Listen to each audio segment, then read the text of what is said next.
Good evening, everyone. Tonight we tread slowly into the realm of shadows. The biting wind cuts like a knife, and towering stone walls loom.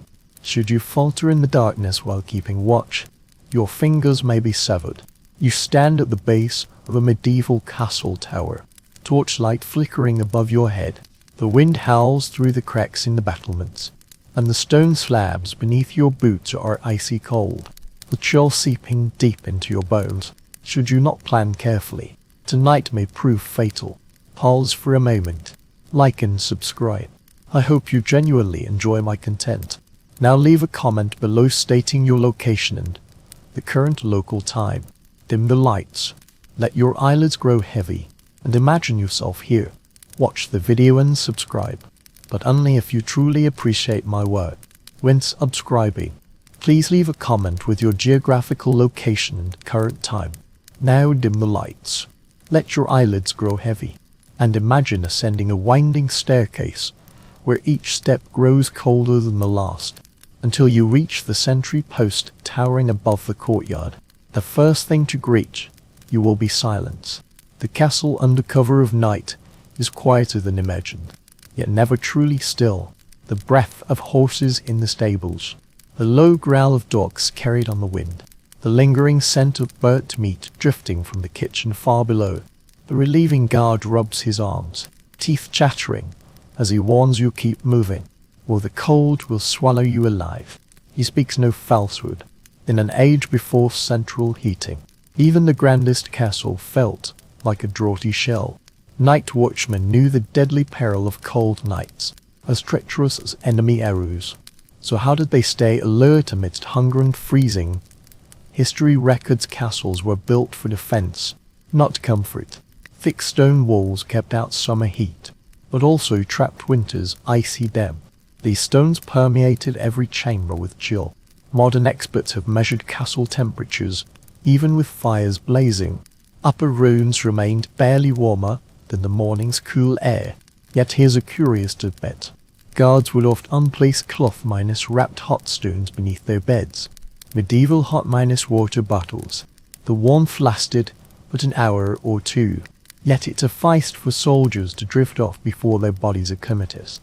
The stones required heating in kitchens or hearths, then careful transport upstairs to avoid burns. Imagine tucking one into layers of coarse blankets, its residual warmth slowly fading as dreams first took hold. Historians still debate whether night watchmen truly slept in their sentry boxes, or if stern captains forced them to patrol upright to maintain vigilance. Written regulations often forbade dozing, yet numerous accounts describe figures curled in corners, hoods pulled over their heads. Weariness always finds an outlet, and guards devised every means to survive the biting wind. Close your eyes now and picture the cramped sentry box atop the tower to men huddled on a straw mat against the wall, boots still on, cloaks drawn tight. The mat was paper, thin, flattened by weeks of trampling, yet it still lifted them slightly off the stone floor, clinging to a faint warmth. A breeze seeps through the wall's crevices, a breeze as soft as distant flute. One pulls his hood low to hide his face, the other murmurs a prayer against frostbite. Their breath mingles into small clouds that drift and dissolve in the half-light. The chill here is not sudden and piercing, but a slow, creeping numbness. Fingers stiffen, toes ached. Each chill that crept through the cracks felt like a secret thief, stealing warmth from your body. You shifted within your cloak, seeking a corner where the cold did not bite to the bone. Your companion crawled close to you, silently allowed it. Warmth was warmth, pride was cast aside. The castle has its own rhythms to lull you to sleep. The tolling of bells, the faint clank of chains as the drawbridge is checked, the occasional bark of a dog.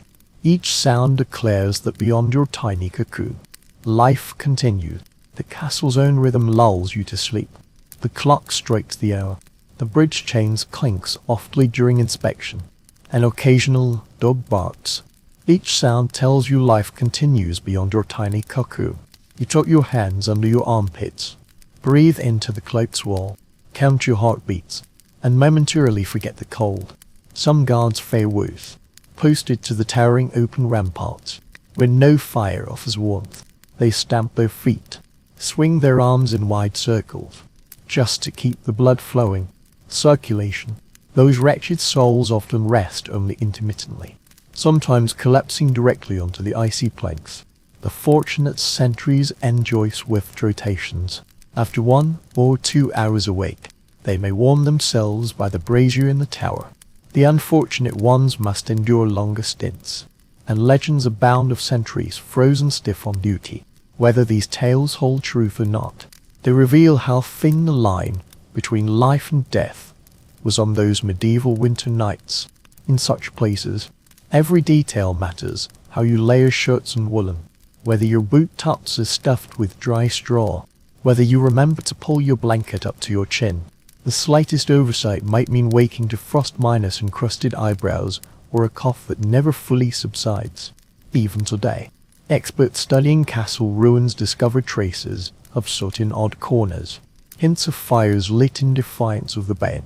These ashes bear witness to the desperate souls who risked warmth rather than await death in the cold. When you picture yourself huddled between stone walls, a chill piercing through straw matting, you realize how fragile that comfort truly was.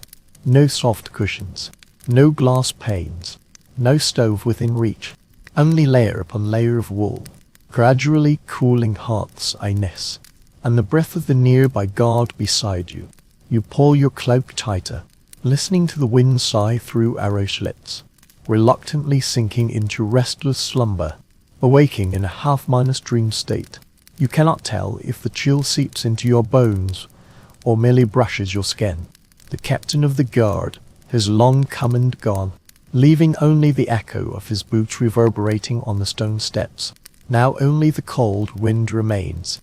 No matter how grand a medieval castle, it cannot escape it. You might imagine those flag-minus draped halls from films, but the truth is the walls weren't ever as tightly sealed as modern brickwork. They breathe, they leak, for the guard trying to sleep. Those draughty cracks were not merely a nuisance, but an endless torment. The historical truth is this: castles were built for defense. The massive stone foundations, often 2 or 3 meters thick, were designed to withstand catapults, not the cold. You might think the stone walls block the chill, but in truth, they act more like sponges, absorbing the cold air and slowly releasing it indoors. On damp nights, moisture clings to the stone surfaces, making entire walls seem to ooze chill, sending shivers down the spines of those leaning against them. Curiously, the guards would wedge moss or even scraps of wool into the crevices to block the drafts. This was neither aesthetically pleasing nor compliant with building codes. Yet these makeshift solutions transformed the biting wind into a tolerable whisper. Imagine crouching, a wad of wool in your hand, tucking it into the crevices like a squirrel hoarding nuts, hoping it might spare your toes from another freezing night. Historians still debate which was drafty, the tower or the great hall. Some argue the soaring vaulted hall lost heat faster, while others insist the tower, open on all sides, suffering more from the wind. Both are cruel. You can almost hear the air whistling through the arrow slit, or hissing through the open embers was, as you lie upon your bed of rushes. Each breeze stirs the reeds beneath you, carrying the scent of damp straw and the lingering aroma of last week's spilled ale. Not an unpleasant odor, but one tinged with earth, reminding you how fragile this comfort truly is. You pull your cloak tighter, lowering the hood to cover your ears, yet the cold wind still finds you. It creeps along the side of your neck, teasing your skin with its icy touch. You draw your cloak tighter, pull the hood low over your ears, yet the cold wind still finds you. It creeps along your neck, teasing your ankle, making you shiver involuntarily. The sensory world pulsed vividly around you. A mouse scurried through the corner, its claws tapping lightly on the flagstones. Somewhere below, a door creaked as a weary cook stirred the dying embers in the kitchen hearth. Faint moonlight seeped through the sliver of a window, turning the dust in the air silver. You shift towards the wall, immediately regretting it. Stone is colder than bedding. You roll away swiftly, muttering curses under your breath. Clever folk always find ways to ward off the chill. Even in a humble sentry box, heavy drapes hung along the walls create a buffer zone. The wealthy used ornate tapestry, soldiers mailed coarse blankets as barriers. The difference between bare stone and fabric was like heaven and earth. The drapes carried breath and body heat, softening the air. Without cover, the cold wind would lick at every crack. You finally understood it wasn't the cold itself that tormented, but its persistence. It never ceased. At midnight, at 2 in the morning, another gust. By dawn, the chill seems to have seeped into your bones like a dripping roof, soaking your cloak. Close your eyes now and imagine this rhythm winds. I shift, half minus asleep. You turn and sink back into slumber. The wind prevents deep sleep, yet it becomes the castle's breath reminding you that you can never fully escape the cold. The castle itself seems to whisper in your ear, you may guard me, but I decide how warm you are. Another thought quietly surfaces. Perhaps not all guards equally detest this cold wind. Another thought crept in. Perhaps not every sentry despised this chill equally. There's a custom to outdoor labor before garrison duty, like fine stone chambers, no worse than fields, while those raised in warmer clime, stationed far from home, might curse the north wind far more than any sword wound. Historians still speculate about these individual differences, for the records detail punishments for dozing on night watch, yet seldom mention how soldiers truly endured the bone-minus chilling cold each night. So you pull your cloak tighter, imagining stuffing moss into the stone crevices, drawing the hood over your face to breathe only through your nose. The stone walls remain icy, the wind still howls, and weariness eventually engulfs the body. A light yet steady sleep drags you into the long night. Even dreams echo with the wind's hiss through the stone crevices. You stir awake, running your arms as if the motion itself could generate warmth, reaching for the garments that spare you from shivering. In unheated quarters, the finest defense lay in what one warned how medieval folk, as is well known, were masters of layering. A guard might don a plain linen tunic beneath a woolen surcoat, perhaps with a cloak draped over his shoulders, each garment plain in itself, yet piled upon one another. They formed a patchwork shield against the night, a shield against the cold night. The surprising use of garments, as bedding soldiers often slept fully clothed, boots on, hoods fastened, belts loosened only slightly. Indeed, some would sleep within spare garments rather than packing them away. Imagine slumbering in full armoring, each layer saturated with sweat and smoke, stiff as plate, yet cherished, for every stitch held a thread of warmth. Experts remain divided on the warmth of layered garments. Some argue medieval wool was thicker in oil, i.e. than modern fabrics, nearly waterproof and superbly insulating. Others contend that dampness accelerated wear, leaving sentries shivering beneath heavy, soaped coats. The truth likely lies somewhere in between. Medieval coarse wool was indeed thicker in oil, i.e. than modern fabrics, nearly waterproof and exceptionally insulating. Others contend that dampness hastens its deterioration, leaving guards shivering beneath sodden, weighty surcoats. The truth likely lies somewhere in between. Those whose gear remained dry could sleep soundly, while those caught in downpours endured a night of torment. Close your eyes now and feel the coarse wool prickling against your skin. Unlike the softness of modern jumpers, its rough fibers tickle your neck. You tug at the collar seeking solace, knowing this prickle is the price of warmth. The outer cloak feels heavier still, its fibers lingering with the faint scent of sheep. Curling up, you pull the cloak over your head, the prickle transforming into the cocoon of its embrace. The sensory world of such garments is layered, not just in the weave of the fabric, but in the experience itself. The linen carries the sweat minus dried scent of rough washing. The wool clings to lanolin and the smoky residue of last night's sentry campfire. Leather straps give a soft squeak with every movement. Two weary guards. These scents and sounds are as comforting as a lullaby, small solace against the bitter cold. Clothing is often regarded as fashion, but here it is a matter of survival. Layers upon layers transform the body into a furnace. Each garment trapping the warm air of your breath and pulse. You curl tighter, guarding this wall, listening to the faint breaths of another soldier curled similarly in the next room. And there is this detail: not all guards receive equal clothing. Wealthier soldiers, or those serving nobility, might receive capes lined with fur, or capes trimmed with fur. The poorer must make do with what they have, sometimes patching together rags to form tunics.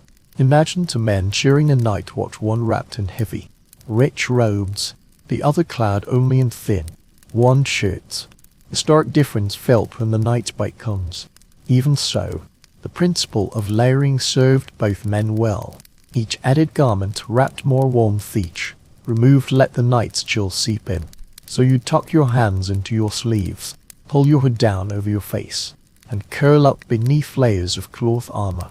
The wind whispered outside the window, but for now you were safe, wrapped in the slow, steady warmth that only multiple layers could build. You turn once more, this time pressing your cheek against something softer than wool. A heavy, musky pelt. When linen and wool prove insufficient, hides become nature's gift. From fox to bear, sheep to deer, these furs find their way into the guard room, draped over the body like a final shield. Ancient texts often record how fur cloaks were issued by soldiers, not merely for warmth, but as symbols of status. A heavy wolfskin draped over your shoulders not only sustained life, but proclaimed you were no ordinary sentry, but one of considerable means or extraordinary fortune. The price people paid for such comfort always drew gasps of astonishment. To this day, tales circulate of guards flinging freshly hunted hides, still bloodied and stiff, onto their beds for warmth. Imagine lying beneath a half-minus dried deerskin, its pungent odor and coarse texture stark reminder that waking was assured, unattractive, unperfumed, yet practical in the most desperate of ways. Modern historians still debate whether furs were commonplace for ordinary soldiers or reserved for nobility and their bodyguards. Some argue that furs were plentiful in cold regions, accessible to nearly all. Others maintain that common soldiers scarcely had the opportunity, perhaps only patching together scraps of leather or old materials. The truth likely varied by region, yet the craving for furs' warmth remained constant. Close your eyes and picture yourself curled beneath sheepskin, coarse yet warm fleece pressed against your skin, the leather side shielding you from damp. You draw in a deep breath, inhaling the faint scent of lanolin mingled with the lingering smoke of last night's campfire embers. The weight of the pelt presses just right against your body, reminding you that even nature itself wraps you like a blanket. The sensory experience is intense. Your fingertips trace the uneven surface of tan leather, where roughness meets soft flea. The pelt carries the scent of earth, the breath of an animal's life, the essence of survival. Briefly, you recall its form of foam. Then, let the thoughts drift away, allowing your breath to condense into mist within the darkened chamber. Records from certain castles indicate guards would even employ hides stripped from fallen foes, furs from enemy camps, perhaps later serving as bedding within towers ravaged by icy winds. Trophies. Yes, but more crucially, a lifeline through bitter nights. Here, the line between luxury and necessity blurred. Fare was both wealth and warmth, pride and defense. Not every soldier possessed such pelts. Of course, the less fortunate huddled beneath strand wool, eyeing their neighbor's fox-minus fur blanket with envy. Yet an iron law endured. When stone walls threatened life, animal hides granted new lease upon it. So you draw the fur tighter, letting its weight lift you, shielding you from the wind's moans beyond the window. For hours of this blessing, you sank into deeper sleep, trusting the warmth of the long-minus departed beast would carry you to daybreak. When dawn's faint light crept over the battlements, you turned once more, this time pressing against a rough, uneven object.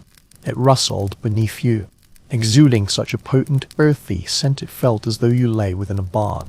For you lay upon the most common bedding for medieval castle guards, reeds or straw spread a wooden frame. were more commonly laid directly upon the cold stone floor. Writers often describe soldiers sleeping on crude mattresses stuffed with whatever dry grass was at hand. Mattresses changed only occasionally, left to flatten beneath weary bodies for weeks on end. It is worth pausing to imagine the true nature of these crude beds.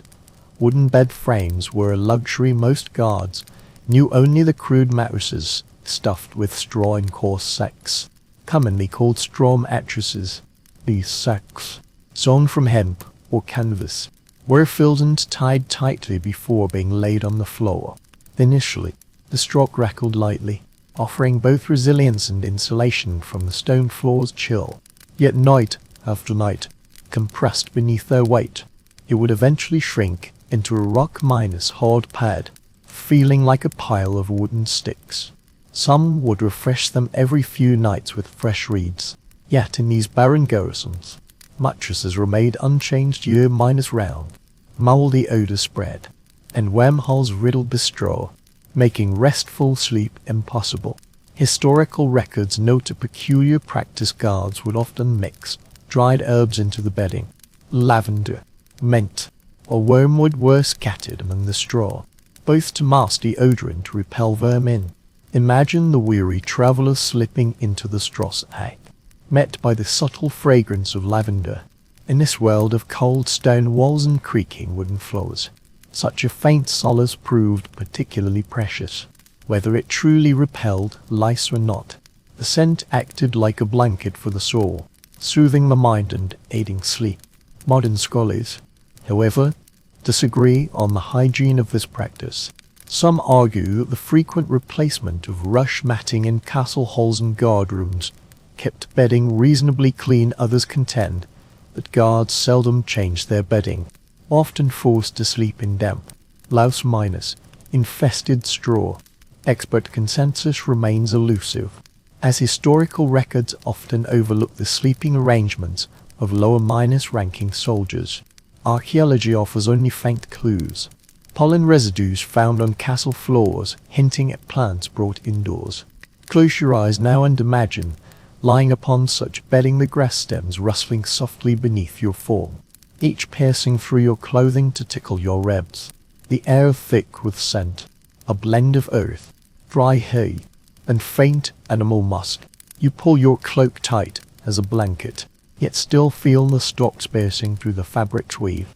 There is no softness of a feather bed, no smooth surface, only hard lumps repeatedly pressed into indentations. Your weary body perpetually seeking a comfortable hollow. The sensory experience is vivid straw pressed against your ear, a faint rustling with every breath. Tiny fragments of stalk cling to your hair, disturbed by coughs lodging in your throat. Yet despite the discomfort, warmth seeps, and slowly, a seemingly thin straw lifts you off the stone floor, blocking the ground's chill from devouring your body heat. It is not perfect, but it is a way to survive. In the corner, another sentry mutters in his sleep, turning heavily in his slumber. You hear the straw beneath him shift with a sigh, then settle back into stillness. The entire room was permeated by the scent of sweat, roll, and straw matting. For a moment, you almost believed yourself back in the farmhouse loft rather than within a fortress built for war. This familiarity brought a strange comfort. Some guard rooms adjoined storehouses or granaries, meaning fresh straw was readily available. In such cases, the bedding might be changed frequently, offering soldiers some respite from lice and fleas. Guards stationed in remote towers, however, had to make do with whatever was at hand, cutting dry reeds from nearby marshes to serve as makeshift bedding. During the harsh winter months, gathering straw proved difficult, and the mattresses grew increasingly thin. Guards would huddle closer together for warmth. The way the straw was laid also varied sometimes. It was simply spread across the floor in a communal heap, with the guards lying shoulder to shoulder within it. Cloaks pulled over their heads, a scene more reminiscent of a kennel than a barracks at other times. Each man had his own sack for a modicum of privacy, though the arrangement remained crude. Whichever method was employed, whenever someone shifted position, the rustling sound filled the entire room. It was easy to overlook the symbolic significance of the straw bedding. In medieval thought, straw represented humility and hardship.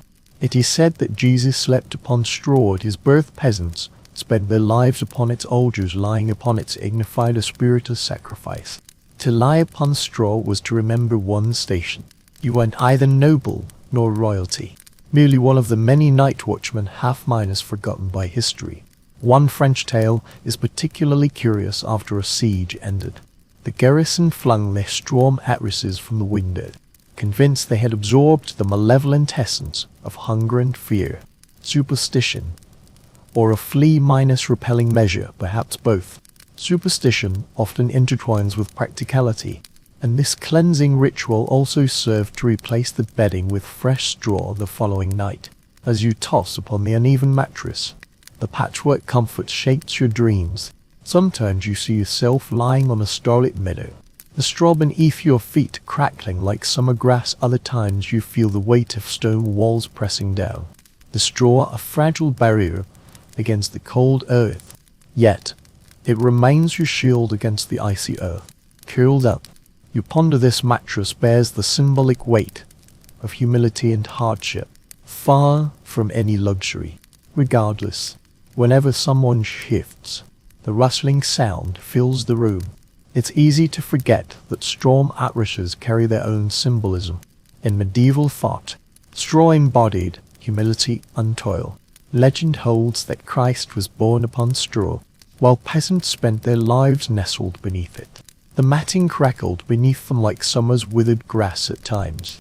The weight of stone walls seemed to press inward, making the straw feel like a mere fragile barrier against the icy earth. Yet it remained your final defense against the bitter cold as you curled tighter within it. Remember this: every single straw mattered. Each handful of straw beneath you formed another wall against the stone's hungry chill. Close your eyes, listen to the rustling, and let the straw's irregular rhythm rock you back to that uneasy yet essential sleep of medieval guardianship. You turn over, and what spares you from shivering now is neither straw, nor wool, nor fur, but the warmth of another body beside you. Even with all the matting and bedding in the world, the true shield against medieval cold is sometimes simply the presence of another person. As you turn, it is not dry grass, wool, or fur that banishes the shiver this time, but the warmth of another body close at hand, even with 1,000 layers of bedding. The ultimate barrier against medieval cold is often another living soul.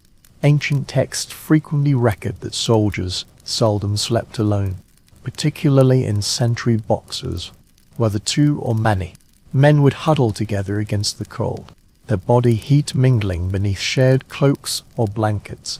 By modern standards this might seem peculiar, but within the depths of frozen hours, pride found no place. It is well known that shared sleeping arrangements were common throughout medieval society, extending far beyond the guards. In farmhouses, entire families huddled in a single bed. Children curled between parents for warmth in inns. Strangers lay side by side, sometimes separated only by a thin quilt. Guards followed suit. Imagine 2 or 3 soldiers wrapped in a great blanket, shoulders touching, legs entwined, breathing the same frigid air, yet finding solace in each other's presence. A particularly curious custom was the cloak minus sharing practice. Two guards would share an oversized cloak, tightly fastened at the waist to prevent rolling apart. Picture the scene cheek to cheek, sharing breath, listening to each other's snores, yet understanding that the shared warmth was the very essence of survival. Should one draw nearer during the night, none complained. Better the crowding than the numbness. Scholars long debated how widespread this practice was among professional soldiers.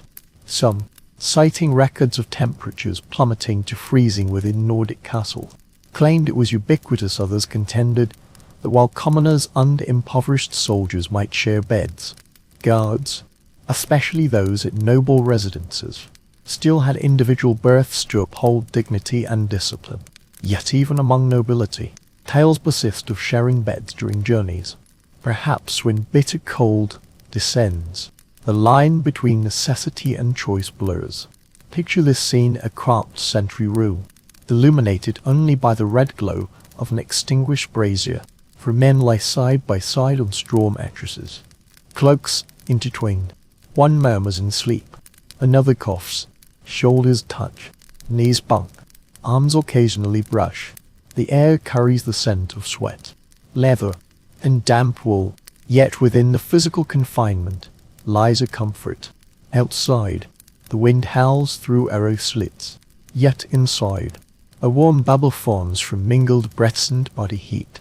The shared warmth was irreplaceable, first felt at the point of contact, when a companion's arm brushed your side, a knee pressed softly against your waist. The warmth spread slowly, filling the space between them, melting the cold air. His breathing became a lullaby, steady and soothing.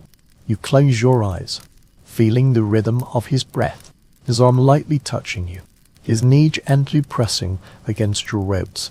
The warmth slowly spreads, filling the space between you, melting the cold air. His breathing becomes a lullaby, steady and secure. You close your eyes, almost forgetting the stone walls around you for the first time tonight. There is a sense of security here. Sleeping together is not just for warmth, but also to stay alert. Should one toss and turn, the companion would notice. Should one grow dangerously cold, a friend could shake them awake, preventing frostbite or worse. Worse still, this sharing of warmth evolved into a mutual aid system. During night watches, you were never truly alone. Some accounts even mention guards sleeping embraced with hounds, the furry beasts tucked beneath blankets, nestled like comrades.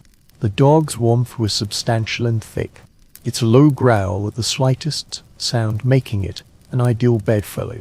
This custom of huddling together transformed even the drafty tower into a living furnace. Not every soldier relished it, however. Imagine being sandwiched between two thunderous snores after a day's drill, the straw beneath you rustling, the cloak above shifting constantly. You cannot turn away to escape, yet you cannot bear to lose the precious warmth. The space is cramped, the sleeping positions uncomfortable, sometimes even undignified, yet most still choose to endure it, for the alternative, sleeping alone in the cold, is unbearable. The spiritual dimension of this intimacy is equally vital. In an age when friendship meant survival, sleeping side by side forged trust. Mutual dependence manifested not only in the clash of blades by daylight, but in the sharing of warmth beneath the night sky. When people breathed the same air, faced the same hardships, and drew close in the stillness, bonds formed silently. This intimacy, though romantic, was part of a soldier's life, part of life. So you close your eyes once more, letting another's arm brush against yours, feeling warmth seep through cloak. The chill lingers, yet retreats, driven away by the human furnace formed by their bodies. Half mindless listening to snores and murmurs. You know you won't freeze stiff tonight within this small cocoon built by comrades. For a moment, you even feel gratitude. Gratitude for this clumsy closeness, for the rough rub of cloaks, for another's breath brushing your cheek, for it signifies life. Throughout the long history of sentry posts, this simple act of sleeping together had saved countless lives, though few writers chose to record it in detail, in the minutiae. So you pull the cloak tighter around both of you, following the rhythm of shared breaths, and sank back into sleep, lifted by the warmth of friendship, which even the cold wind could not fully extinguish. When the sentry bell tolls once more, the warmth of friendship fades, and you turn to another solace, the leaping heart within the portable brazier. In the darkest watchrooms of medieval castles, as stone walls close like icy tombs, these humble braziers or coal stoves become tenacious embers, defying the bitter cold. Castle inventories reveal such mobile heat sources were commonplace. Iron or bronze braziers, filled with glowing embers, could be hauled up winding staircases to sentry chambers, where soldiers gathered around them like moths drawn to flame. Surprisingly, historical accounts reveal these braziers were sometimes merely buckets of hot embers, Soldiers would drag them into corners, place their boots beside the coals, and hope the embers would glow long enough to warm numb toes. Yet this convenience harbored danger. If the brazier smoldered persistently, the enclosed space would fill with thick smoke and risk igniting the thatched matting. Imagine drifting into restless slumber only to awaken to sparks crackling among the straw beside you. Chill and terror intertwining in an instant. Experts remain divided on the prevalence of such braziers within the towers. Some historians contend that captains strictly forbade their use in sentry posts, fearing fire more than the cold. Others insist that portable heating was vital in frigid regions, governed by stringent fire regulations. Archaeological evidence reveals the truth. Scorch marks on tile floors and ash fragments in cracks show that, regardless of rules, soldiers often risked their lives for war. Picture this scene: the sentry chamber, shrouded in darkness, illuminated only by the faint red glow of the brazier, casting light upon the guards' bellies, for soldiers huddle around it, their outstretched palms condensing into white mist in the air. As the embers shift, a soft crackling echoes from the hearth, and wisps of smoke rise. The warmth is meagre, barely easing the chill, yet here it feels like midsummer. You curl closer, stretching out numb fingers until blood rushes back with a sting. The iron hearth radiates a piercing metallic heat, searing your skin. You shifted your boots closer to the fire, the leather steaming faintly where damp met flame. The air was thick with the scent of smoke and rust, overlaid by the deeper, eternal dampness of the stone walls. Occasionally, the hiss of a guard spitting onto the glowing coals could be heard, the pour drifting like ghosts through the air.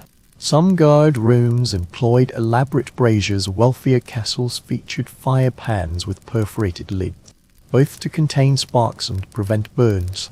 Others improvised with whatever was at hand: bold pots, shields hammered flat, or hearths strewn with embers. Invention sprang from necessity, not comfort, yet fire remains a double-edged sword. It's often said friends perish not from freezing, but from being suffocated by smoke, especially when rooms are sealed against the cold. Insufficient ventilation would suffocate sleepers. Too much draught would extinguish the embers. The balance was so delicate that each night became a gamble. Imagine those deep winter nights when the brazier offered not only warmth, but light. In an age when darkness pressed like a physical weight, the faint glow of red coals in the corner became an anchor for the soul. Guards dozed with open eyes, soothed by the steady pulse of the flames. Without this light, the stone tower's darkness became absolute nothingness, chilling both body and soul. Scant records mention a peculiar superstition. Soldiers believed that if embers leapt from the brazier and landed beside a sleeper, it foretold the enemy's approach before dawn. Was this mere coincidence, or an imposition of meaning upon the fire's random threats? Regardless, one could imagine the guards murmuring prayers beside the embers, both dreading and cherishing that light. The sensation lingers, hands hovering over the coals, palms tingling with warmth, one cheek enveloped in heat, while the other remained icy, asleep. The fire's light dances upon your eyelids. Occasionally you are shift, prodding the embers with an iron rod, sparks like fleeting stars streaking across the confined night sky. The brazier crackles softly, and you sink deeper into its hypnotic glow. Here, to lies camaraderie. Men gathered round the brazier telling tales, humming softly, or grumbling about the fare. The brazier becomes a hearth, the nexus of fellowship. Laughter rises muffled yet warm, as if the flames themselves drew forth the voices. You pull your cloak tighter round your shoulders, drawn nearer, feeling both body and soul ease. Yet danger never strays far. You think of the dried reeds on the floor, the straw matting parched as tinder. You think of the wooden beams above, creaking in the cold wind. They single sparks, the careless boot, and the flames would consume the room far faster than the chill could take hold. It is a fragile balance, blazing fire against bitter cold, life against peril. As your eyelids grow heavy, You recline upon the straw mat. The brazier still flickers faintly in the corner, its embers breathing shadows across the walls. Warmth washes over you like gentle waves, softening the cold stone slab beneath. You know this warmth will vanish before dawn, that the chill will rouse you once more, awoken once more by the chill. Yet now, lulled by the soft hiss of candle-flame embers, you finally drift into slumber, grateful for this borrowed warmth in a world built of cold stone and biting wind. Upon opening your eyes, you find the brazier burnt out, only ashes glowing faintly in the iron pan. The cold invades the room once more, like an uninvited guest, wrapped in blankets. Yet this time your thoughts turn to the fixed fireplaces hewn into the rock. Those fireplaces embedded within the castle walls. Medieval builders understood cold as an eternal foe, striving to combat it with perpetual flames, however rudimentary the means. Existing records indicate grand halls almost invariably featured colossal hearths, sometimes large enough to roast an entire ox, while smaller rooms, including certain guard chambers, boasted narrow alcoves, smoke curling up through chimneys. The undeniable truth is these hearths transformed the winter experience for those within the castle walls. Guards no longer huddled around perilous braziers but basked in the warmth of true hearths, flames leaping high, casting light across the entire room. These hearths doubled as cooking stations. Their embers used to roast meat or warm spiced wine, for guards returning from their rounds along the ramparts. The sight of a blazing hearth promised not just warmth, but the promise of food, light, and solace. Yet imagining how these hearths actually functioned reveals an unexpected twist. Unlike modern fireplaces, many medieval hearths lacked proper chimneys, with smoke escaping through holes in the roof or small vents. This meant the guard room would soon fill with smoke. While warming their hands, the sentries would be forced to blink and weep. Picture falling asleep by the firelight, the comforting warmth lulling them to sleep, only to be woken by thick smoke stinging their eyes shut. Such was the price of survival. Breath traded for warmth. Experts remain divided on the efficacy of such hearths within the tower. Some maintain the stone miners-built flues were ingeniously designed to expel smoke efficiently, others contend the system was crude, leaving rooms perpetually hazy. The truth likely lay somewhere in between. Dependent on the castle's wealth and the stonemason's skill, the royal garrison might have enjoyed relatively clean warmth, while the guards in the baron's entry rooms choked on the fire's fumes. Imagine the sensory details of such a room: a small fireplace hewn into the wall, with crackling in the fiery glow, sparks dancing across the vaulted ceiling, chasing shadows. The air carried the scent of pine resonant wood, smoke mingled with the musty damp of stone. One guard held out his palm, sighing as the heat touched his numb fingertips. Another leaned back, letting the warmth soak into his face while the rest of his body remained bitterly cold. A cloak hung by the fire, droplets of water falling onto the hearthstones, hissing upon contact with the embers. You two curled by the hearth, eyes half-minus closed. The firelight danced behind your lids, its orange-red flicker inducing drowsiness. Each crackle of wood became a steady rhythm, like the beat of your own heart. When fresh air swept through the chimney, you heard a faint hiss, followed by the soft murmur of smoke swirling in your throat. Behind your eyelids, the orange dance was dizzying. Each crackle of the logs became a steady rhythm, like a heartbeat. You hear the soft whoosh of fresh smoke rushing up the chimney, followed by the faint howl of wind outside the window. The warmth is unevenly distributed, cheeks burning while feet remain icy. Yet this very contrast lulls one into drowsiness. Each hearth possessed its own character, some deliberately placed beside arrow slits to disperse smoke, others tucked deep into corners where guards could gauge the location of slumbering figures. Closer brought warmth, yet heavier smoke further away. The chill would return. This became the nightly discourse, a dance proximity to the flames. The hearth's significance extended far beyond utility. It bore symbolism. the fire representing civilization's struggle against chaos, order against darkness. Within the castle's towers, the hearth fire reminded the gods they were not merely shivering animals, but warriors united to defend their lord's domain. The domain. By the hearthside, songs might be softly sung, prayers whispered, dice rolled upon the hearthstone. The fire lent the cold stone ungenous semblance of home. Yet not every guard could partake of this warmth. Many sentry posts were too exposed for a fire, and soldiers returning from war patrols or gate duty often found the hearth nearly extinguished. Then the flickering light of the hearth becomes a fleeting luxury, glimpsed only before the straw and cloaks are laid down. Among the tales of castles in the deep north, there is a telling detail: entire chimneys would be stuffed with straw to block the cold draughts, and guards would light small fires in recesses within the walls, carefully rationing their fuel. This revealed the desperate quest for warmth in a world where even the stone walls seemed determined to freeze one stiff. Closing your eyes once more, you could feel the heat from the hearth rush your cheek. Wood crackled, sparks danced across the floorboards. Your companion snuffs out a spark with a puff, muttering about the perils of dry hay. Yet the warmth persists, like a second heartbeat within the room. The smoke swirls, sharp and heavy, but you allow it to soak your senses. Tonight, the hearth was banished to the scent of death. You draw your cloak tighter, letting the stone wall press against your back as the fire's lingering glow seeps into your body. Sleepiness crept upon you, warmth and chill balancing each other out.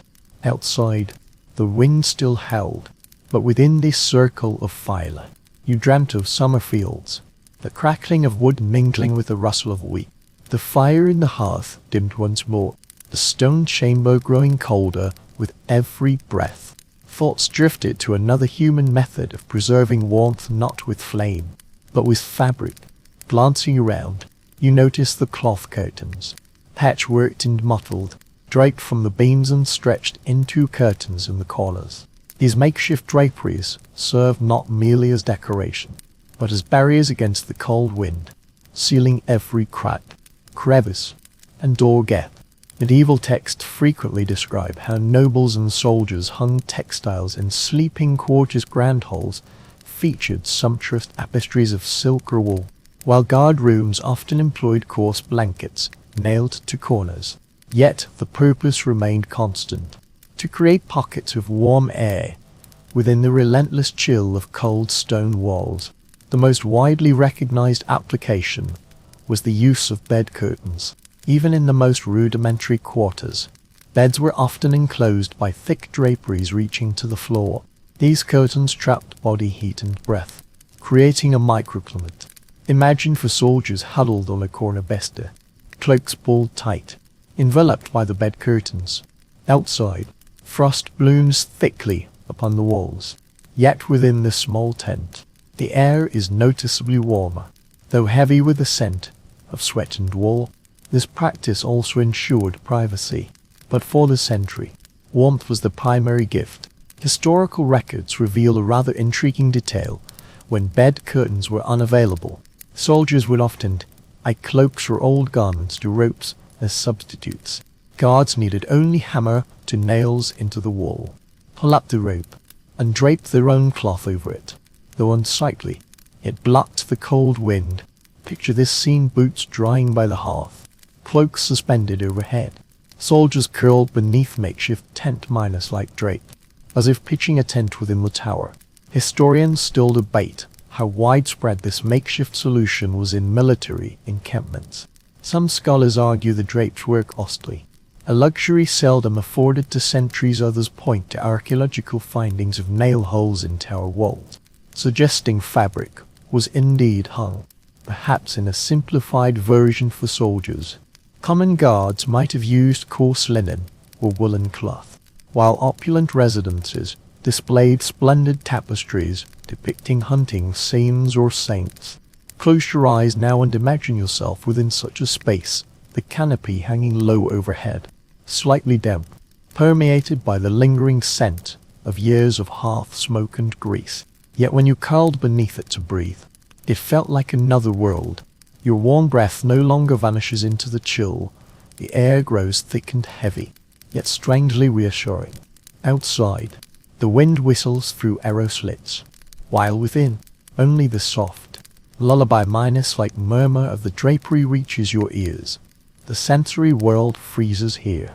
Your palm glides over the fabric, your fingertips meeting its coarse texture. The drapery sways gently with the movements of the guard beside you, stirring the stagnant air. You hear his breath, steady and deep, mere inches away, and find quiet solace in the shared refuge of this night-minus shrouded space. The drapery is no fortress, but a cocoon. Some castles go further. Wealthy garrisons erect wooden screens around their chambers. Guards hang cloth curtains to form private alcoves. These compartments grant each guard, or pair, a sense of enclosure. Imagine alcoves lining the tower walls, candlelights dim and hazy, curtains drawn tight like lanterns in the dark. The scene was almost cozy, though the cold wind still crept beneath the screens, reminding one that stone walls could never be fully tamed. Practical nuisances were ever present too. The curtains gathered soot and grease, their grime heavy as lead. They needed beating like carpets or mattresses to remove dust, lest they reek or mildew in the damp tower. Yet the guards endured it willingly, for even foul-smelling draperies were preferable to bare stone. Certain accounts attributed strange superstitions to these hangings. It was said the cold spirit, transformed into a cunning spectre, could not pass through wool, whether born of faith or desperation. The guards would sometimes murmur incantations while drawing the curtain, convinced they were not merely blocking the cold wind, but sealing away the night's malevolent spirits. The psychological effect proved potent. When you lay beneath the drapes or behind the curtains, the sensation of being wrapped in them brought a sense of calm. The echoing, empty room curls into a private nest. Shadows lose their terror. The wind becomes a whisper rather than a bone-chilling howl. Sleep comes more easily, secure in the belief that you are sheltered, even if only by a thin veil. So you sink into the straw mattress, the curtain above you quivering slightly. You pull it down, blocking the wind that lashes the tower walls. The arrow-slit gap. The room turned into a warm pocket, shared with companions. Outside, the cold wind still roamed, but behind this makeshift barrier of cloth, you gradually sank into slumber. The stone walls still seeped chill into the room, but wrapped in wool, sheltered by the curtain. You had, at last, outwitted them, if only until dawn. The curtain swayed in the draught, and thoughts drifted to another remedy. Warmth from within. Guards in medieval castles, like peasants in villages or nobles in halls, believed wine banished the chill. Great tankards of ale, flasks of mead, or unfortunate nights, spice-mulled wine became their internal stove. Ancient texts remind us fermented drinks were safer than water, more readily available than milk. Yet, in the bone-chilling nights of the night watch, nothing mattered more than simple warmth, and alcohol promised it. It is well known that beer and ale formed the foundation of medieval diets. Even for low-ranking soldiers, daily rations were not luxuries but necessities. Liquid calories provided sustenance. The gentle buzz of alcohol brought vigor. The bevel, it was the simple, pure alcohol that promised warmth. As is well known, beer formed the cornerstone of medieval diets, distributed daily, even to low-ranking soldiers, not as a luxury, but as a necessity. Liquid calories provided sustenance, while the slight was numbed pain undies the chill.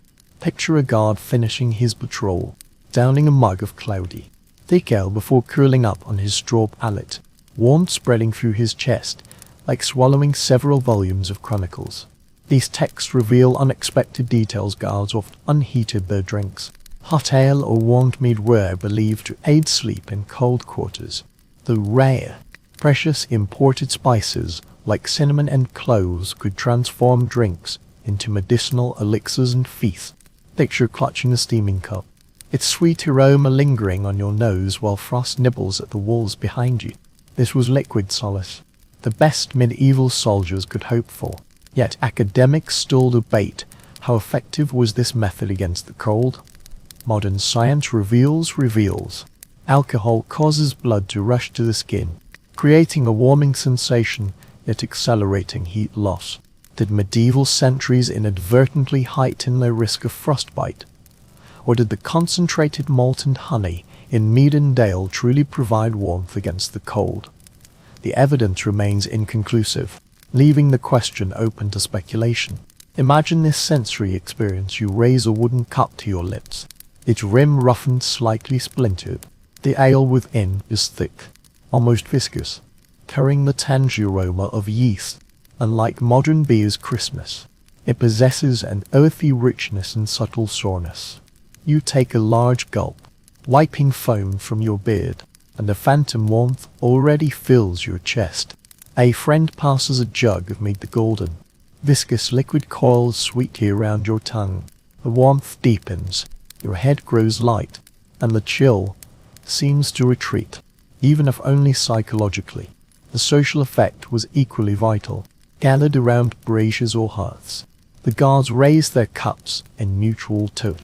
Amid weary cheers, a jug of ale circulated through the crowd. Laughter grew, and complaints gradually faded. In moments, camaraderie dispelled the gloom. The gentle clink of cups echoed softly between the stone walls, a small act of defiance. By the brazier or hearth, the guards drank together, raising weary toasts in turn. A jug of ale passed round, laughter grew, and complaints faded. In moments, camaraderie replaced gloom. The clink of cups echoed softly between the stone walls, a small rebellion against the night silence. A 14th-century garrison log records a curious tale. A commander rebuked soldiers for diluting beer with hot stones to cheat their rations. They would plunge scorching rocks into the jug, causing the liquid to bubble and expand, seemingly doubling its volume. This imparted a burnt flavor to the beer. Yet, in the harsh winter's desolation, the men preferred inferior brew to starvation. Drinking also carried ritual significance. Guards would raise their cups in oaths, pledging to stay awake all night or to rouse one another. Beer was not merely fuel, but the adhesive binding the cold minus night sentinels together. Without it, the night stretched like an oppressive wall. With it, the darkness softened into something bearable, even laughable. Yet drinking proved a double-edged sword. Excess beer dulled the senses, and historical records frequently note drunken sentries sleeping through alarm. Punishments were invariably severe, for one man's slumber could endanger the entire fortress. Yet the custom persisted, for commanders knew a total prohibition would invite mutiny or deeper despair.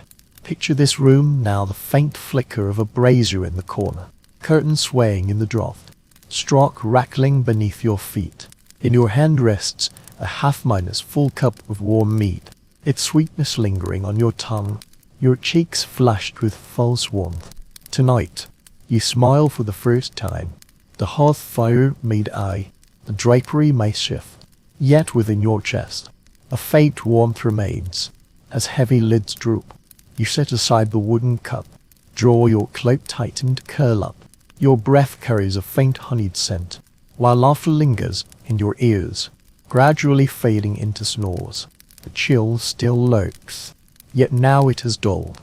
In this hazy liminal space between wakefulness and slumber, you finally understand why generations of gods have declared ale, mead, and wine are the true companions against the castle's endless night minus cold. The honey wine sweetness still trembles upon the tongue when the stomach growls, reminding you that warmth comes not only from cloak, hearth, or liquor, but from sustenance. Those hearty, filling meals that fill the belly and kindle the body's fire. Medieval soldiers instinctively knew what modern science has confirmed: a full stomach better withstands the cold. Historical records frequently detail the bread, cheese, cured meats, and even porridge rations issued to guards. not luxuries, but sustenance. Detailed accounts reveal winter night. Watchmen often ate before sleep to ward off the bitter cold. To modern ears, coarse rye bread with chunks of salted lard might seem unpalatable. Yet for weary centuries, these calories were a matter of survival. Fat burned like slow minus burning fuel within the body, providing enduring warmth no cloak could match. Soldiers who slept hungry awoke colder, weaker, and more prone to stumbling during their next watch. Scattered records reveal curious tenderness. Guards would sometimes save scraps of food, not for themselves, but to tuck into their bedding as midnight snacks. Imagine turning in a draughty room, pulling hard cheese from a pouch, chewing it slowly in the dark while listening to comrades snore. This act was less about hunger than seeking solace, a reminder that warmth still existed in the world, even amidst the bitter chill of cold stone walls. It was akin to a medieval version of sneaking biscuits from under the covers. Experts still debate the composition of guards' winter rations. Some claim provisions consisted solely of coarse grains and salted fish, with little variation. Others cite records indicating lavish castles served beef, venison, and even imported almonds and figs at banquets, suggesting guards occasionally tasted true luxury. The nature of winter diets remains contentious. Some claim the rations were monotonous, consisting merely of grains and salted fish. Others cite accounts from affluent castles, noting that feasts featured beef, venison, and even imported almonds and figs, suggesting the guards occasionally sampled true luxury. The reality likely varied according to rank, wealth, and circumstances. During sieges, even elite garrisons subsisted on moldy bread and thin gruel. Yet in peacetime, indulging in rich fare before bed became commonplace. Consider the sensory details of such an evening. Barley porridge bubbled and churned beneath a wooden ladle suspended above the hearth. The air thickened with the earthy warmth of grains, mingled with the pungent spice of onions tossed in for flavor. A guard scooped a steaming bowl of gruel, sat cross-legged on the straw, and gulped it down, steam escaping from his chest. Another gnaws on a strip of salted beef, leathery yet rich, savoring the lingering brine on his lips. The crackling hearth mingles with the crisp snap of hardtack, momentarily transforming the stone cell into a kitchen corner. What mattered was not merely sustenance, but the ritual itself. The pre-sleep meal offered assurance of care, of provisions remaining, of hunger not accompanying the cold. The bonds forged among guards sharing food rivaled those of the battlefield. The block of cheese passed in the dim light carried meaning far greater than its size. Of course, the meal also harbored risks. Excessive fat before bed often caused indigestion, leading to restless tossing and turning, dreams filled with discomfort.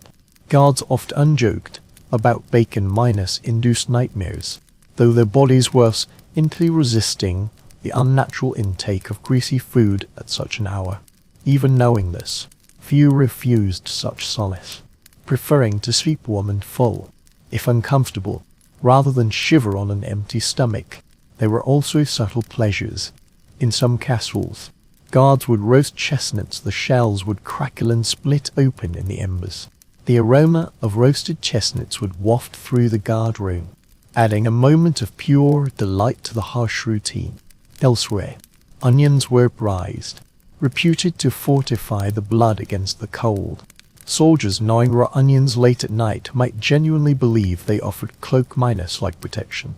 Historians still debate whether guards regularly enjoyed hot meals at night or merely subsisted on cold leftovers from the day. Some claim the kitchens ceased operations after evening meals, leaving guards to survive on hard bread.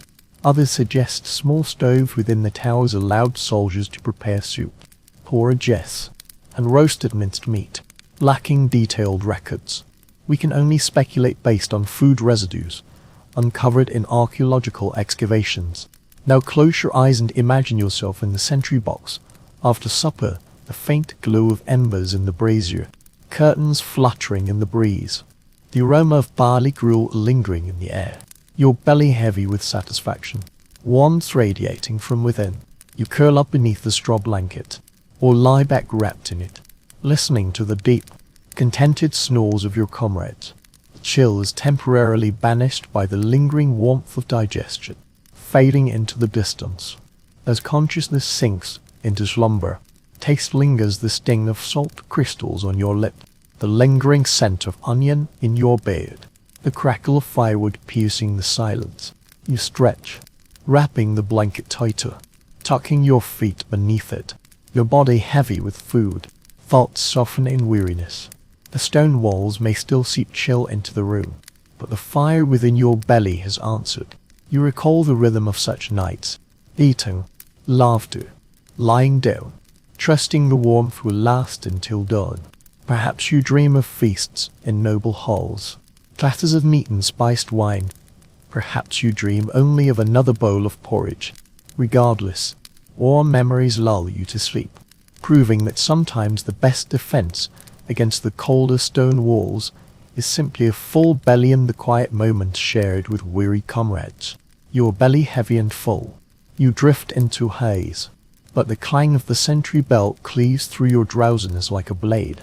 The long night brought not rest, but the rotation of watch, a vigil of wake of snulls and fitful sleep, a patchwork of fragmented respite. This system of watch was the very core of the garrison's existence, shaping how they endured the bitter cold. The castle's statutes and military orders work, scarcely any sentry could endure the unbroken vigil from dusk till dawn in the icy darkness. Rotation. The night watch is divided into segments, allowing each man to rest in warmth while others stand duty. Garrison logs record clearly castles typically divide the night into 3 or 4 watches. Winter watches are shorter, not out of kindness, but necessity, for a soldier standing rigid in the bitter wind for over 2 hours inevitably suffers stiff joints, numb fingers, and dulled senses. A frozen sentry was no different from a sleeping one, becoming a liability. Rotation itself was a weapon against the cold, acknowledging that even within the fortress walls, human endurance had its limits. More intriguingly, some castles used the tolling of bells or the blare of horns to signal the change of guard, not only rousing the next watch, but reassuring the entire garrison that order remained intact. Imagine lying half-minded asleep upon a straw bed, hearing the faint wail of a horn from the ramparts, knowing your post has been taken. That sound itself is solace, a promise for the next few hours. You may close your eyes without guilt. Historians still debate how strictly were these rotations enforced. Some maintain that discipline was ironclad, with captains punishing drowsy sentries during patrols. Others suggest that, particularly in smaller castles, shifts relied more on tacit understanding among soldiers. The truth likely varied by circumstance. Vigilance was heightened during sieges or high-minus risk periods, while peaceful days allowed troops to manage their own wake of snulls. Picture the scene within the sentry room. To men reluctantly rise, drape cloaks over their shoulders, and stamp their feet to shake off drowsiness. Their comrades groan as they crawl back into their blankets, savoring the respite. The new sentries shuffle towards the stairwell, their boots clinking faintly against the stone steps, breaths turning to white mist in the chill air. The remaining sentry draws closer to the brazier, resting his head upon his folded arms as weariness consumes him. Within the room, the rustle of straw and the murmurs of dreams accompany the shifting of bodies. This sensory experience of the changing of the guard is singular. One is never fully asleep, nor ever fully awake. Fully awake, the tolling of bells, the scraping of boots, the intertwining whispers constantly intruded. Your rest was torn apart, shallow yet frequent, enough to sustain life. Each time you lay down, you knew it wouldn't last. You curled tighter, hands pressed against your breath, chasing warmth in fleeting slumber. There is camaraderie within this system. Relieving soldiers often warm themselves swiftly before gently nudging their sleeping comrades to take over. Murmurs of complaint, curses exchanged, a cycle that endures. Everyone understands the duty will eventually come round to them. Fairness depends on shared burden. Without this discipline, resentment would fester. Thus, a rhythm emerged, rough yet dependable. In a Bohemian barracks, a curious tale circulated. Guards must softly hum or whistle when rousing comrades. This precaution prevented panic in the dark, ensuring the awakened could distinguish friend from foe. Imagine being startled by a flat whistle, groaning as you grope for your cloak, only to drift back into slumber. This ceaseless alternation between wakefulness and slumber became a peculiar intimacy. The system carried its own risks. Those frequently roused stumbled through their watch. Children distracted, the lone miners sleeping might oversleep entirely, missing their turn. Punishments ranged from fines to floggings, but the deepest penalty was comrades' fury, forced to endure the bitter night longer because of one man's sloth. Close your eyes now and imagine yourself within this rhythm. You lie upon a straw mattress, your cloak drawn up to your chin. The bell tolls softly, its echoes reverberating through the stone corridors. Somewhere above, the horn sounds. Two figures rise, their boots fading into the stairwell. You shift within your bedding, sighing softly as warmth draws tighter around you. Yet, even in slumber, your mind remains taut, awaiting the next chime, the next nudge, the next watch to fall upon you. This rhythm defined your nights, neither restful nor true sleep, but a compromise between vigilance and survival. You slept in fragments, dreamt in fragments, lived in fragments, and these fragments accumulated into enough to sustain life, enough to guard the castle, enough to carry you through yet another frozen night upon the ramparts. As the bugle fades, thoughts drift towards the castle itself, towards the hidden corners where the guards occasionally find residual warmth, the most ingenious, yet seldom permitted. Refuge is atop the stables. Horses, cabbages, even pigs radiate waves of heat, their warmth seeping through the floorboards into the chambers above. Housekeeping inventories and castle inspection records confirm garrison quarters were sometimes deliberately built above or adjacent to livestock sheds, not merely for convenience, but for the latent benefits of that living heat source. It is well known medieval architects understood the art of harnessing animal warmth. In monasteries, novices often lodged in rooms above cattle pens, where the livestock below radiated warmth through floorboards. The guards were no exception. When sentries descended warily from the frigid ramparts into quarters above the stables, it was as if stepping into a bath, still cold, yet no longer deadly. The animals' warmth prevented frost from forming upon the bedding, while their murmurs provided a peculiar lullaby. Envisioning this scene evokes a peculiar sensation. The warm air rising from the stables carried the scent of hay, dung, and animal musk. It might sound unrefined, yet to weary guards it offered solace. That odor signified warmth, signified life pulsing beneath the floorboards. Amidst the horses' low snorting, the gentle shuffling of hooves through straw, and the soft crunch of hay being chewed in the darkness, one gradually drifts off to sleep. This is no ordinary room, but a living system where man and beast share breath and body heat. Scholars still debate the prevalence of such arrangements. Some argue for deliberate design, noting many castle keep towers housed stables on their ground floors with guard chambers directly above. Others contend not all castles permitted such proximity, particularly in opulent settings where odors were often intolerable. The truth likely lies somewhere in between. Impoverished castles depended on livestock for survival, with guard rooms positioned directly above stables. Others caution that such proximity was not permitted everywhere, particularly in affluent or etiquette-conscious establishments where odors were considered taboo. The truth likely lies somewhere in between. Austere castles relied on livestock for warmth, while affluent lords could afford the luxury of separating humans and animals. Imagine this sensory scene. You lie upon a bed of straw, the sound of horses shifting beneath the wooden floorboards, the soft rustle of horsehair brushing away flies on a cold night. Occasionally, the silence is broken by the clatter of hooves. The air in your chamber is warmer than the upper towers, carrying the faint sweetness of hay and the pungent tang of manure. At first, you wrinkle your nostrils, then relax. This scent has become woven into the very rhythm of life here. In the warm air, your body gradually unwinds, and, in the darkness, your breath no longer condenses into a misty white vapor. This cohabitation breeds peculiar superstitions. Guards swear sleeping above livestock wards off nightmares. For beasts draw evil spirits into their bodies. Others believe the opposite, that animal spirits climb the warm air to invade human dreams. Whether you scoff or shudder, such beliefs shape how people speak of their lodging. The nightly snorts might be interpreted as warnings from the unseen world, yet beyond superstition, the practical warmth was undeniable. Guards often laid their bedding directly upon the loft of the stable, using haystacks as insulation. These lofts carried a strong scent of grass, and the warmth rising from below prevented frost from falling. Sleeping thus blurred the lines between soldier and peasant, yet survival itself blurred many boundaries in medieval life.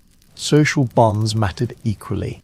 Sleeping above livestock often meant closer camaraderie among guards, crammed as they were into small quarters, bodies lying shoulder to shoulder, listening to the breathing of the beasts below, formed a peculiar symbiosis. Man and beast united against the cold. Laughter oft unechoed through such quarters, jokes revolving around sharing fleas with horses as self-deprecating references to being half-stable lad. Yet beneath the laughter lay gratitude. Company with horses was always preferable to frost. Now imagine yourself in such a room. You huddle beneath your cloak as warmth rises gently from below. The straw beneath you, softened by the animal's breath, is no longer dry and brittle. The steady, rhythmic breathing of the horses reaches your ears, mingling with the faint crackling of the bedding straw and the rustle of your own mattress. The air is more stifling and damp than the cold halls, yet you welcome it. Close your eyes, inhale the scent of hay and musk, and let the warmth seep into your bones as the stiffness in your joints gradually eases. Outside the window, the wind still lashes the stone walls, rattling the window frames and whistling through the arrow slits. Yet now you are cocooned in warmth, not from torches or cloth, but from the constant life of the beasts beneath. The castle itself seems less cold, more alive, as if the very stones breathe with the horses and men. Tonight you give thanks to the stable, to this warmth however intent, to the snorting and stamping that remind you they share the night with you. You drift slowly into sleep, lulled not by silence but by the pulse of those creatures. They keep your room at a temperature that wards off death. As the stable's warmth fades with the tolling bells, you draw your cloak tighter, thinking of the small cold minus-defying items each guard carries. If cloaks and furs or broad shields against the bitter cold, then socks, hoods, and gloves or daggers, small yet crucial weapons in this eternal contest against the frost. Inventories of the ancient castle loft enlist these garments: cloth headbands fastened beneath helmets, mittens fashioned from leather or woven wool. These seemingly insignificant details determined whether the night watchman slept soundly or shivered through the cold nights. It was well known that woolen stockings, though plain, were among the most prized items in a guard's equipment. Unlike modern knitted stockings, they were often pieced together from cloth remnants or fashioned as long stockings covering the calves, some extending even to the thighs.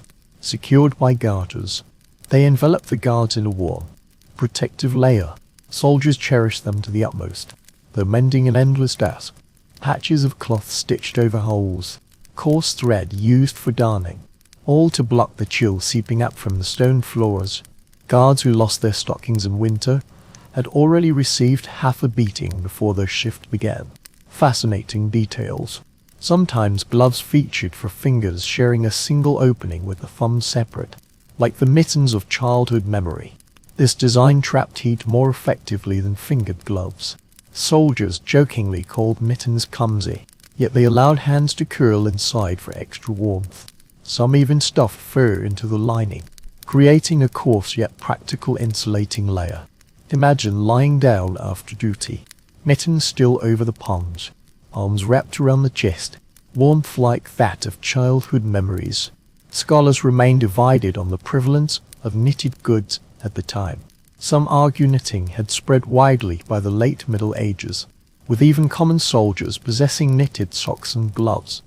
Others maintain most garments remained woven and sewn, as knitting was too novel and costly to be widespread. The truth likely lies somewhere in between. Knitted garments were provided in wealthy castles, while poorer regions relied on simply sewn cloth. Imagine the sensory experience of these small comforts. After a frozen sentry shift, slipping off your boots, curled toes finding lingering warmth within damp woolen socks. The wool felt slightly coarse, the faint scent of lanolin still detectable. Yet you smiled at this comfort. Pull the hood down to cover your face. That woolen hood lined with coarse linen. Feel your breath warm the fabric until it clings damp to your skin. Gloves stiffened by long use, yet when pressed against your cheek, they release a faint scent of smoke and leather, pulling you back to the shared world of the guard room. These garments shape how you sleep. People often slept in their socks, hoods and gloves, knowing full well that removing them meant waking with numb limbs. The hood covered the face like a mask, sealing in warmth. Gloves tucked under the arms prevented fingers from stiffening. Even socks dampened during patrols were referable to bare feet and straw. This layered protection, though imperfect, was indispensable. German historical records note the peculiar custom of guards stuffing rabbit fur or dried moss into their socks for warmth. This quick acting insulator proved softer than ordinary wool yet remarkably effective. Another account mentions soldiers wrapping strips of cloth around their heads like shrouded mummies, muttering jokes before sleep that they resembled corpses.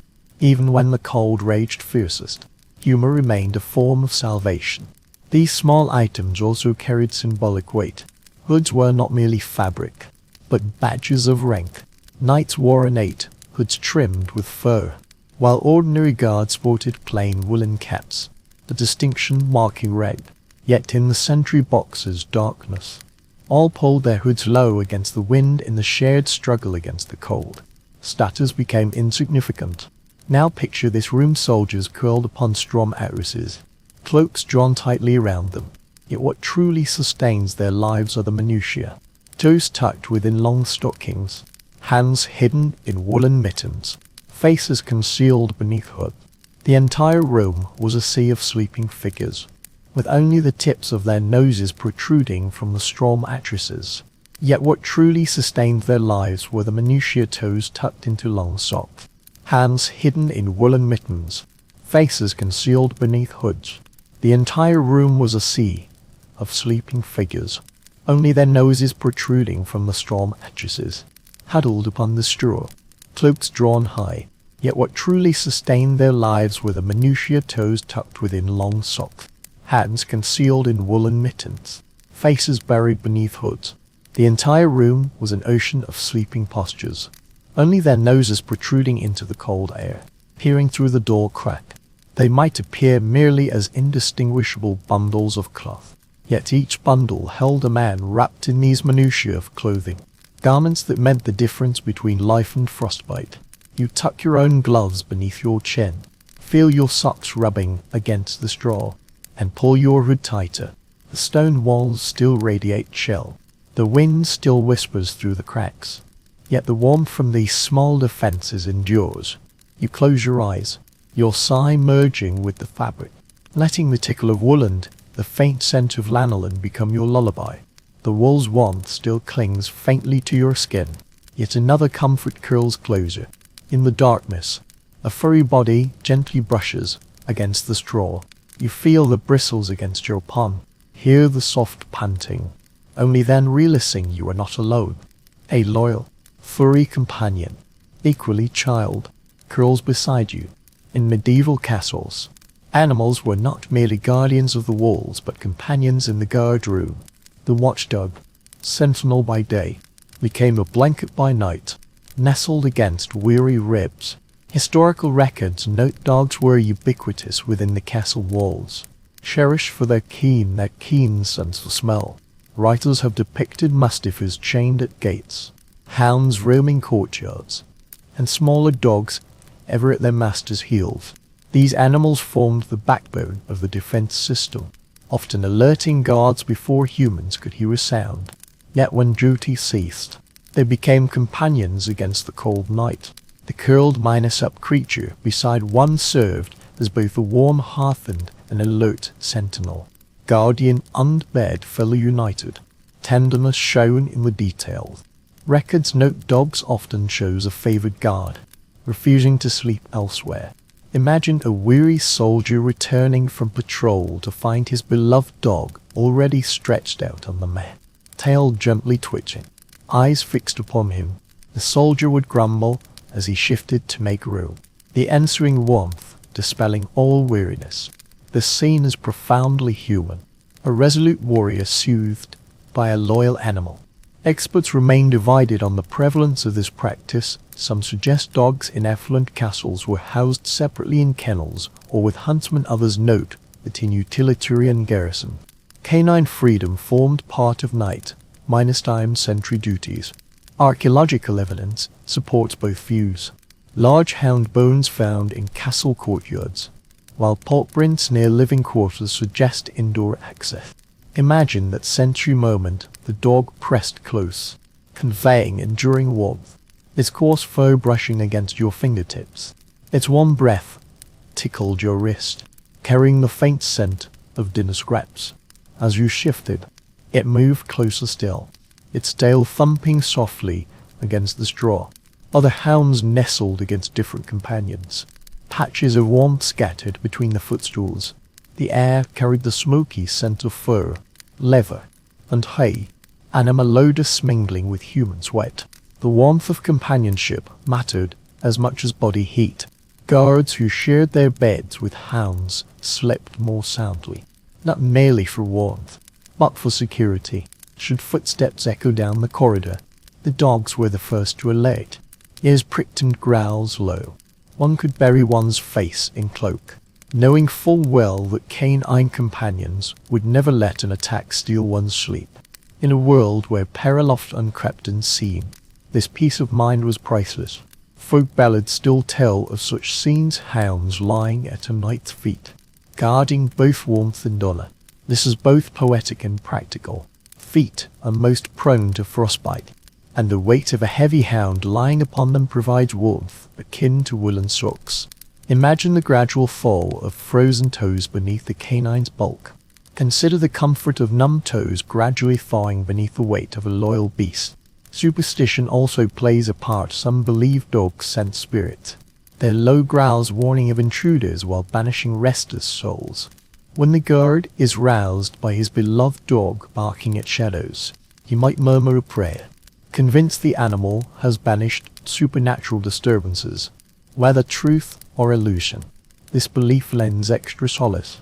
Your companion guards you against threats seen and unseen. Naturally, sleeping with animals had its drawbacks. Fleas, ticks, and the occasional stench from damp fur remained constant nuisances.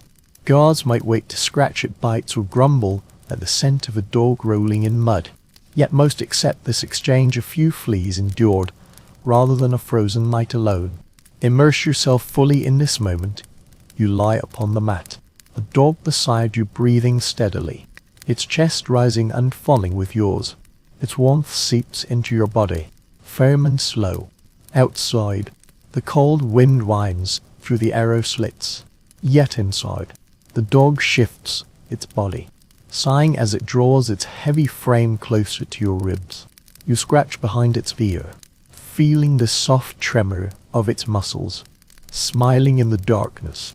The dual comfort, warmth and protection, lets you close your eyes and sink into deep sleep. The hound hears dangers you cannot perceive, watching over you, even in your dreams, even as you sleep soundly. In return, you share your bedding, your cloak, your very breath. Together you outwit the cold stone walls and the wandering night, proving that sometimes the simplest companion, for minus-legged and loyal, is the finest defense against freezing to death within a medieval castle. As the night deepens, the constant warmth of the dog curled beside you fades, and your thoughts turn to the changing seasons themselves. Life within the castle was not frozen in eternal winter. The rhythm of cold and warmth ebbed and flowed with the passing years. The guards continually adjusted their schedules, clothing, and even their diets, all in accordance with the calendar. The contrast between winter and summer customs shaped nearly every detail of the guards' existence, from the thickness of bedding to the duration of night patrols. It was well understood that survival dominated all thoughts. During the depths of winter, extra layers of wool, double cloaks, braziers brought indoors, thick straw minus stuffed quilts, all to ward off frostbite. People curled up to sleep, dogs pressed close, while rich, fatty, and salty foods kept the body's internal furnace burning through the darkness. Nights stretched longer, like a black ocean, demanding more rotations and stricter discipline to maintain alertness and mobility. But when summer arrived, the pattern shifted entirely. Guards shed layers, sometimes sleeping in single tunics or shirts. Cloaks were cast aside and heaped braziers became superfluous. Hearth fires flickered low, and curtains drawn not to ward off chill, but to block the buzzing of flying insects. Imagine lying in a guard room, once frost-minus bound, now restless with the stifling heat trapped within stone walls.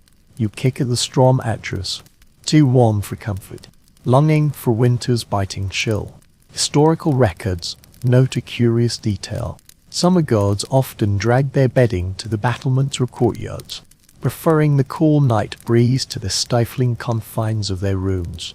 Picture rows of soldiers stretched along the parapet, cloaks beneath them, heads beneath the stars. The flagstones remain hard, yet the open air brings relief. Risks linger, rain, dew, or enemy arrows, yet most would choose this over suffocating indoor. Scholars still debate whether the guards endured the greater hardship, the sweltering heat or the bitter cold. Some argue winter's chill was more severe, sapping strength and even threatening lives. Others point to summer's exhaustion.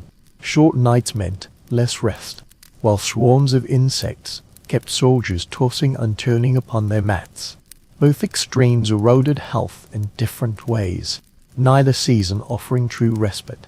Consider the sensory contrast: waking in winter to the crunch of frost beneath your feet, breath condensing into white mist, cloaks stiffened by the chill awakening in summer to clammy skin, straw mattresses damp with mildew, the air thick with the scent of rot. You wave away mosquitoes buzzing at your ears, roll over to escape the scorching heat radiating from your neighbor's shoulder, yet find no respite. The struggle shifts form but never ceases. Rations shift with the season's. Winter brings cured meats, grains, and stored provisions. Summer offers fresh produce from the castle gardens, yet there remains no escape. The struggle transforms, but never ceases. Rations shift with the seasons. Winter fare consisted chiefly of cured meats, grains, and assorted provisions. Summer brought fresh produce from the castle's gardens. The light fare offered little defense against the night's chill. It eased the digestive burden of sweltering heat. A bowl of icy peas before sleep bore no resemblance to the steaming porridge shared in the depths of winter. The bedding ritual changed accordingly. In winter, thick layers of straw insulated against the stone bed's chill, with furs and cloaks piled overhead. Summer saw deliberately thinner bedding, sometimes replaced entirely by reed mats for greater breathability in the heat. Guards complained of insects lurking within the mats, yet they proved cooler than wool. One might imagine oneself stretched upon such a mat, the night breeze caressing one's face as the reeds crackled in the wind. A peculiar detail emerges. Certain historical records mention guards covering their heads with damp cloths during summer sleep, the simplest method of cooling. These cloths would slowly dry in the night air, offering relief from the heat, yet carrying the risk of catching a chill. Those guards who cursed the biting winter wind would pray for a chill in summer. Superstition took on seasonal hues. Winter nights were believed more prone to summoning specters, the long hours seemingly beckoning demons and ghosts. Guards must chant spells against the cold while praying for protection from ghosts. Summer's fears shift to disease. It was believed that mesmerizing from warm marshes could enter one's body during deep sleep. Sleeping outside the city walls, though cool, was rumored to invite malaria. Close your eyes and imagine this cycle winter storm. Cloaked in ice, bodies huddled together, the hearth fire crackling softly, summer stones warm to the touch, cloaks cast aside, men lying in open spaces, swarms of flies lazily circling in the moonlight. With each changing season, the gods must adapt anew, finding no respite, pursuing survival in a world where the weather itself is the enemy. Tonight, though winter's chill still lingers, you pull your cloak tighter, clutching it close as the embers in the brazier grow faint. Yet you know well that in months to come, this room will grow stiflingly hot, and the bitter cold of this hour will become the chill you yearn for. This cruel and eternal rhythm is the very pulse of a medieval castle guard's existence. The cadence of the changing seasons lingers in your mind, yet now your thoughts drift beyond the walls, to the peasants huddled in their thatched cottages, comparing their nights to the god's icy sentry post. You realize how profoundly different, yet strikingly similar, their existence is. The contrast between the rustic cottage and the noble fortress is striking. The former, humble, yet warm; the latter, grand, yet cold. Guards often envied the farmers' smoke-filled huts, mud walls holding heat far more effectively than heavy stone towers. It is well known that medieval peasants slept huddled by their hearth. Their dwellings were single-room structures, with a central fire pit and smoke escaping through holes in the roof. Unlike the damp, chilly air trapped within high walls and thick rooms, the cottage retained warmth, even when the air grew thick with smoke and bitingly cold. Families huddled together beneath blankets, furs, and straw, often bringing livestock indoors for warmth. Despite their poverty, peasants seldom endured the bone-chilling cold that haunted castle guard rooms. Historical records note a curious practice: peasants understood body heat better than guards. Children were held in the bed's center, with parents flanking them to ensure the youngest remained warmest. Sometimes piglets or young goats were brought into, not for affection, but purely for warmth. Imagine the dark hum of snoring, undressing movement, family and livestock intertwined into a living, breathing quilt far more intimate than the rigid etiquette of castle life. Scholars still debate which was harsher, the farmhouse or the castle. Some point to peasants enduring perpetual smoke inhalation, damp floors, and lice infestations without true warmth. Others counter that castles, soaring ceilings and draughty halls, exposed guards to more severe frostbite. This debate persists, for though both environments were harsh, they were fundamentally different. Consider the sensory contrast within the cottage. The crackling hearth mingled with family coughs and the rustling of tethered livestock, creating a living, breathing quilt far more intimate than the castle's rigid etiquette. Consider the sensory contrast within the cottage. One hears the steady crackle of the hearth fire, the coughs of family members, and the shuffling of livestock tethered against the wall. The air thick with smoke and dung, yet warm as skin minus tight clothing. In the castle, one hears the wind whistling through arrow slits, the faint whimper of frost, the restless tossing of sleeping guards. The air is crisp yet cuts like a blade, each breath stealing warmth from the body. This contrast troubles the guards. Men raised in villages mutter they'd rather watch over their mother's smoky cottage than serve in the Lord's grand tower. Others insist castle duty is the path to advancement, even with lice and frost for companions. At least board and lodging are assured. Both arguments held merit. The peasant endured hunger more frequently, while the guard's smoky cottage surpassed the Lord's grand tower. Others insisted garrison duty was advancement. Even if lice and frost were companions, at least provisions were assured and lodging secure. Both arguments held merit. The peasant often suffered hunger, while the guard suffered more from the bitter cold. 13th-century chronicles recall a curious anecdote when garrisons withdrew in spring. Some guards carried their mattresses back to villages, boasting their thickness far surpassed that of thatch miners' bedding. Peasants scoffed, what good is a thick quilt without fire? This casual remark laid bare the truth. Castles offered equipment, farmhouses warmth. The symbolic contrast was equally stark. The thatched cottage's straw was a family heirloom, refreshed each season with herbs and clean. At the guardhouse's straw was a mouldy mattress trampled by many. When the peasant lay down, he smelled lavender and thyme scattered among the reeds. The guard smelled sweat and damp wool. The same material, yet worlds apart in sensation. Picture yourself slipping from the castle watchtower into the cottage now, ducking low through the doorframe, smoke stinging your eyes as a wave of heat engulfs you, radiating from the central hearth. Children giggle amidst piles of blankets, their cheeks flushed crimson in the firelight. By the door, in the straw bales, a piglet grunts and shifts. You cough, squinting, and ponder. This may lack grandeur and splendor, yet it is profoundly warm.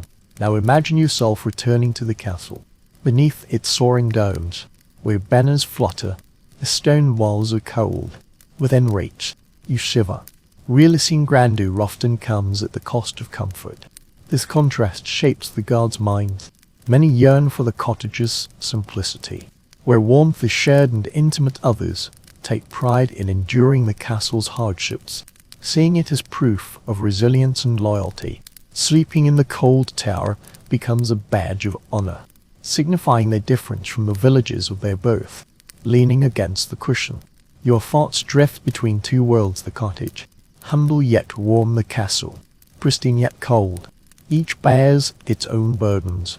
Each offers its fleeting solace. You draw your cloak tighter, yearning for the cozy clamor of the cottage hearth, yet ultimately yielding to the cold grandeur of stone. Weariness gradually lulls you to sleep, and you drift once more into restless slumber, trapped between the dual worlds of a medieval night. Thoughts of the smoky cottage fade, turning instead to another influence shaping castle life: the monastic minus molded routine. Medieval castles and cloisters often stood side by side. The monk's discipline imprinted upon the garrison, though separated by walls and duties. The nightly routines of guards and monks bore a certain resemblance. Both rose at ungodly hours. Both endured cold stone dormitories. Both relied on strict schedules to pass the long, dark hours.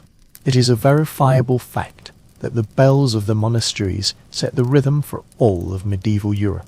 The divine office, midnight office, matins, was marked by the tolling of bells, their echoes carrying to neighboring castles. The guards heard these bells, though unwilling. They too were roused by the same cadence. Just as monks shuffled into chilly chapels to chant in darkness, soldiers tossed and turned on straw mattresses, half minus awake, realizing time never truly belonged to them, but to the order of the bells. Records of mixed communities reveal a curious phenomenon. Monks occasionally served as moral guides to garrisons, offering counsel or enforcing discipline regarding routine. In castles ruled by bishops or abbots, guards adhered to schedules approaching monastic rigor, rising at set hours, retiring to communal quarters, and maintaining silence after nightfall. Imagine weary soldiers about to burst into laughter or curses, only to be silenced by a monk gliding past the watchtower like a shadow. Even in the biting cold, silence remained sacred. Scholars remain divided on the extent to which monastic customs influenced secular castles. Some argue for profound penetration, citing examples of lords emulating monastic discipline to restrain their troops. Others insist soldiers adhered to rougher survival codes, where piety and survival held equal weight. Though evidence remains contentious, similarities are evident. Both monks and soldiers battling sleep, hunger, and bitter cold, followed a shared culture of routine. Others maintain that soldiers adhered to rougher codes, prioritizing survival over piety. While evidence remains contentious, the parallels are undeniable. Both monks and guards battled sleep, hunger, and bitter cold, guided by a shared culture of routine. Imagine the century world of a monastic dormitory, dozens of men, clad in woolen robes, lying side by side upon crude mattresses. Fires strictly forbid, unless they indulge in pleasure. The air was biting cold in the darkness. One could see breath, with only coughs and the rustle of clothing breaking the silence. The castle guard's existence mirrored this, men huddled beneath straw mattresses. Fires forbid unless they incur punishment. Silence was broken only by the whistling of cold winds through arrow slits. In both places, prayers were offered, monks chanting psalms, guards murmuring incantation, beseeching the frost not to claim their lives before dawn. Even the monks' peculiar customs seeped into the guards' culture. Some believed that Count Benning tempered the spirit, viewing it as sacred fortitude. Certain commanders echoed this, warning their men against weakness born of excessive thirst. Imagine half-miners frozen upon straw, muttering that such suffering nourished the soul.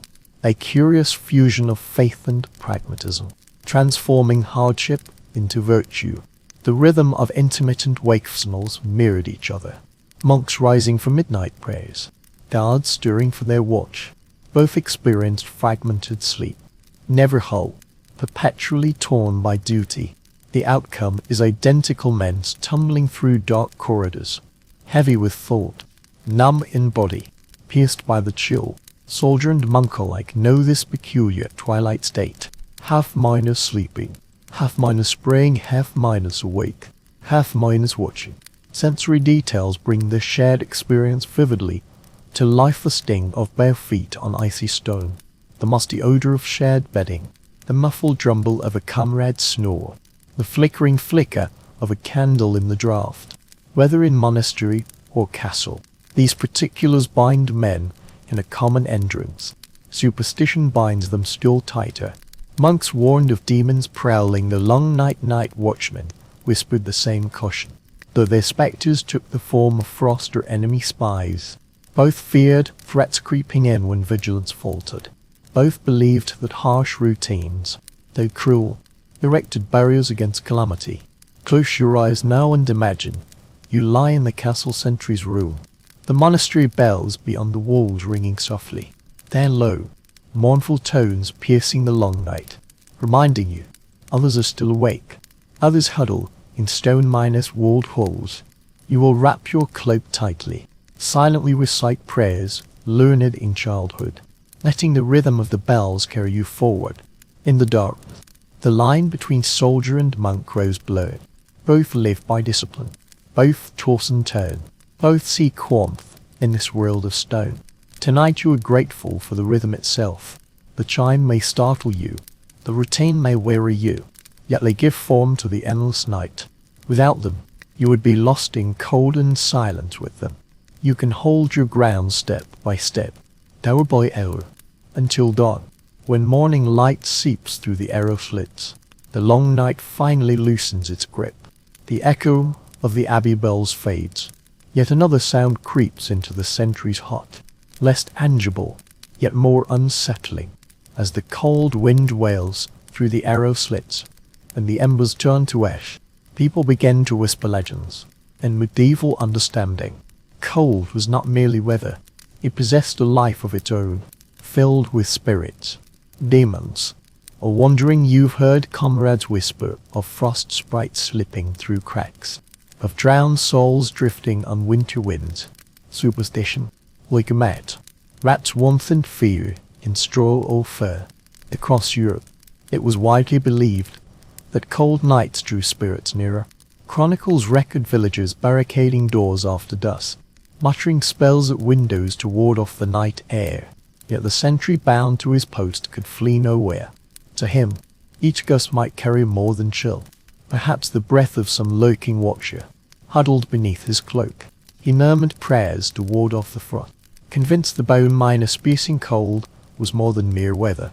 Folklore whispered of strange occurrences. Soldiers swore that frost upon their eyelashes meant the ghost their cheek. Others claimed hands frozen stiff at dawn had surely been clutched by the dead. Imagine waking in the stone tower, fingers numb, breath condensing into mist, comrades staring wide-eyed at you, murmuring, "The ghost touched you in the night." Whether you laugh or shiver, superstition has taken root. Scholars still debate how much weight to give these tales. Some maintain that soldiers genuinely feared specters in their nocturnal existence, while others believe these tales were half-jest, personifying the cold to ease suffering. Perhaps both truths coexist. Laughter by the hearth, prayers in the dark. When frost numbs the senses, the line between jest and belief grows perilously thin. Picture the guard room steeped in such tales. Soldiers huddled tight, sword hilts gripped, recounting eerie noises in the corridors. Pale figures glimpsed upon the ramparts, hounds growling at shadows no one else sees. The brazier spits sparks, as if echoing each tale. A chill wind darts through arrow slits, freezing the realm. Eyes dart about. A quiet cough, a whispered jest, and the spell is broken. Yet a maze lingers. The sensations feel so vivid. You huddle beneath your cloak. Each stone crevice, each crack in the stone walls, each howl of the wind, a frost-like metallic tang hung in the air, making your heart race. The hound at your side growled, fixed on a shadow. You knew it was likely a false alarm, yet your fingers tightened inside the firm iris-lined gloves, murmuring a childhood spell from hazy memory. The night grew thicker and heavier, as if invisible eyes peered through the walls. Strange rituals circulate among certain garrison camps. Guards spit into braziers before sleep, believing it banishes spirits lurking in corners. Some place swords across lintels, convinced the steel will halt ghostly passage. Others chuck talismans, bone fragments, carved wood, or knotted cords beneath their pillows. Archaeologists have unearthed miniature amulets within castle ruins, suggesting a deep seated dread of specters. Corners, some placed swords across lintel, convinced spirits could not cross steel. Others carried amulets, bone fragments, carved wood, or knotted cords, tucked beneath their pillows. Archaeologists have unearthed miniature charms within castle ruins, proving such protective faiths were no mere superstition. Yet superstition did not always breed fear. Some believed the cold wind brought blessings, and dreams born of frost proved especially vivid. Those who awoke from vivid winter dreams often felt they'd received divine revelation. These hopeful interpretations offered solace, transforming the harshness of winter into the hand of fate. Close your eyes now and imagine yourself wavering between dread and comfort. The room is dim, shadows thick, the hearth fire dying. A companion whispers of ghosts upon the battlements, another scoffs, yet tucks globe tighter. The dog beside you shifts uneasily. He is quivering at sounds you cannot hear. You breathe slowly, telling yourself it is merely the wind, merely the chill, yet you still murmur a prayer. For the night is long and bitter, and the frost can sometimes be more cruel than ordinary weather. As you drift into restless sleep, those tales coil and twist within your dreams. Ghosts traverse the stone corridors, their breath colder than the wind, their lingering warmth still branded upon your skin. You awaken trembling, half asleep, clutching the hound closer. Superstition wraps around you like a blanket, woven from fear and hope, reminding you in a medieval castle, the cold is never merely cold. It feels like something both illusory and real. Whispers of ghostly tales lingered persistently, clinging to you even as you wrapped your cloak tightly. Yet the chill's menace wasn't solely rooted in superstition. Medieval thought also drew upon physicians, healers, and medical texts to explain why some froze to death while others survived. The cold wasn't merely a spiritual assault but embodied the humoral theory. Physicians of the time interpreted ailments through the balanced terminology of heat and cold, wetness and dryness. Their prescriptions were sometimes devoutly followed by guards, other times shrugged off. One detailed observation, noted medieval medical theory, insisted cold air harmed the lungs and brain. Texts warned that inhaling night air cooled the humors, inviting melancholy, or worse, to ward off the chill. Physicians advised tightly wrapping the head at night and covering the chest with wool. Having heard this advice from clergy or knowledgeable officers, guards often pulled their hoods tightly over their faces and rolled their cloaks high as they slept. Whether or not they subscribed to this doctrine, the practice proved beneficial. Surviving household manuals record a rather peculiar custom. Some advised applying oils to the skin before sleep. Goose fat, lard, or even fish oil were smeared onto hands and feet, believed to trap warmth. Picture guards greasing their toes before slipping on socks. The scent was pungent, yet the insulation remarkably effective. You might wrinkle your nose in disgust, but in environments with cold stone floors, the stench was worth enduring. Historians still debate how much of this medical advice truly permeated the lives of ordinary guards. Some argue that only nobles or wealthy officials had access to written extant, expensive remedies such as spiced wines or medicinal herbs, while others note that simple methods, like consuming warming foods or covering extremities, spread widely through word of mouth. The truth likely lies somewhere in between. Elaborate medical prescriptions remained within elite circle, while everyday remedies reached the shivering soldiers huddled on straw. Consider the sensory experience of these remedies, the scene of a guard applying grease to his stockings before arming them. The scent pungent, yet the warming effect remarkably effective. You might trinkle your nose in disgust, but in the environment of cold stone floors, this odor was worth enduring. Customs such as eating warming foods and keeping limbs warm spread widely through oral tradition. The truth likely lies somewhere in between. Elaborate medical prescriptions were preserved among the elite, while everyday remedies permeated the world of shivering soldiers huddled on straw. Picture the sensory world of these practices: guards rubbing oil onto their hands, the sheen glinting in the dim firelight, another sipping hot wine steeped in cinnamon, its aroma rich and unfamiliar, a third chewed garlic cloves, muttering about what the physician called a stomach minus warmer. The room filled with a peculiar blend of smells: smoke, sweat, grease, spices, and pungent herbs. The air grew thicker, yet the soldiers clung to the belief it would ward off the night. Medical advice was often tied to diet. The doctor urged hot fare before sleep, onions, mustard, pepper, to kindle the body's fire. The guards complied when able, scattering every spice at hand into their crude stew. Afterwards, the guard room reeked of onion and pepper, pungent enough to sting the eyes. Yet the men, tear minus filled and red minus eyed, laughed heartily, convinced this would warm their sleep. Posture, too, was crucial. Some physicians declared one must not lie flat upon the cold earth, but raise the body slightly to guard against chilling the chest. Guards without beds would lean against walls, cloaks drawn tight, heads resting on shoulders. Though sleep proved elusive, the morning might bring less stiffness. Whether beneficial or not, this belief had taken root, shaping the sleeping postures of soldiers in the dark. 15th century physician's curious advice merits mention. He suggested soldiers keep chickens alive beneath their beds, their warmth dispelling the human body's chill. Though unverified whether guards ever adopted this practice, the scene remains vivid: bewildered soldiers curled upon straw, chickens pecking beneath them, as both endured the cold night. Sensory elements of medical practice permeated nocturnal customs. Ointments rendered bedding sticky. Burning incense stung throats and nostrils, while sackets hung beside pillows purportedly purified the air. The night watchmen huddled beneath such charm, breathing in the pungent aromas of sage or rosemary all night long.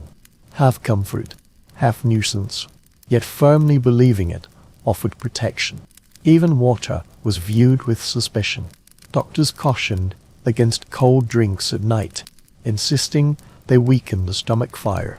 Guards sipped only warm ale or thin broth. One might imagine weary men holding steaming cups, nodding frequently to wisdom they scarcely understood yet still adhered to. Close your eyes now and picture it, the room layered with remedies.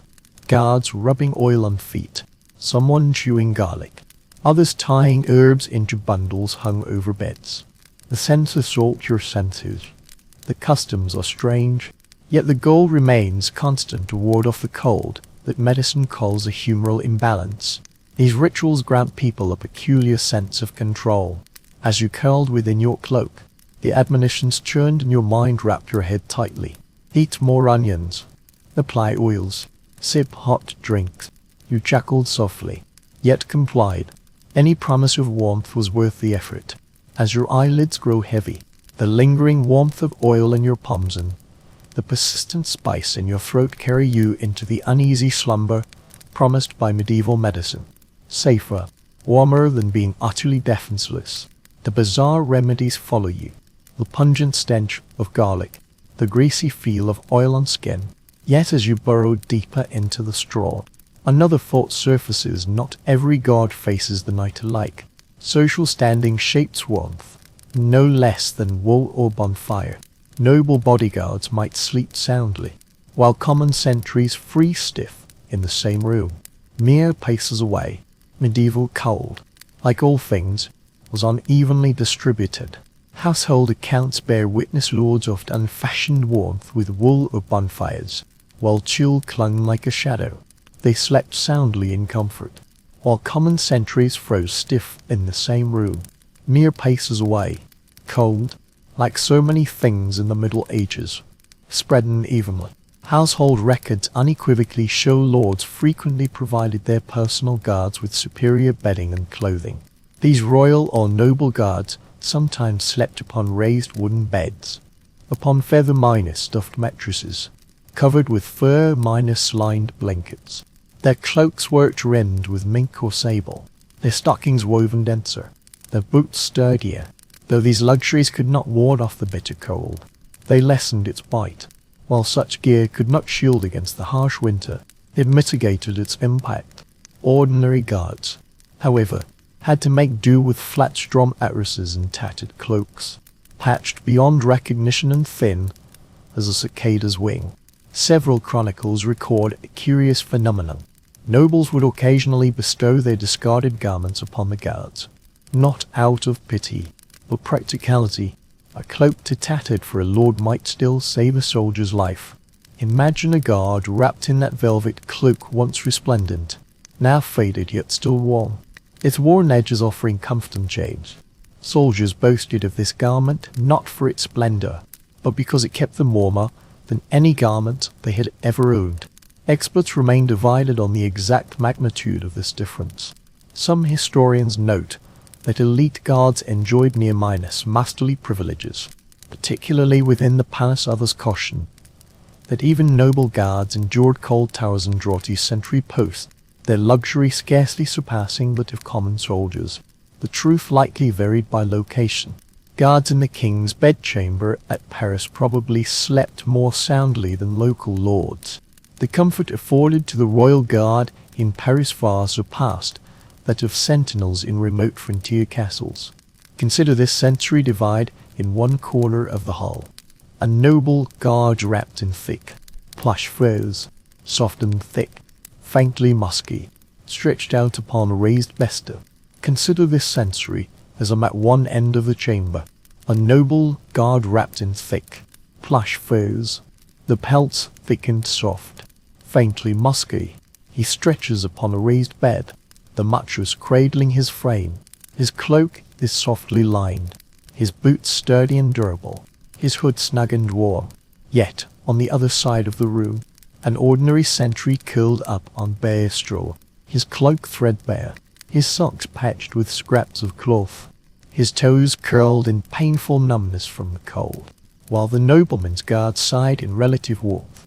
This contrast was everywhere, in every meeting of eyes within the room, in every rustle of fine fabric.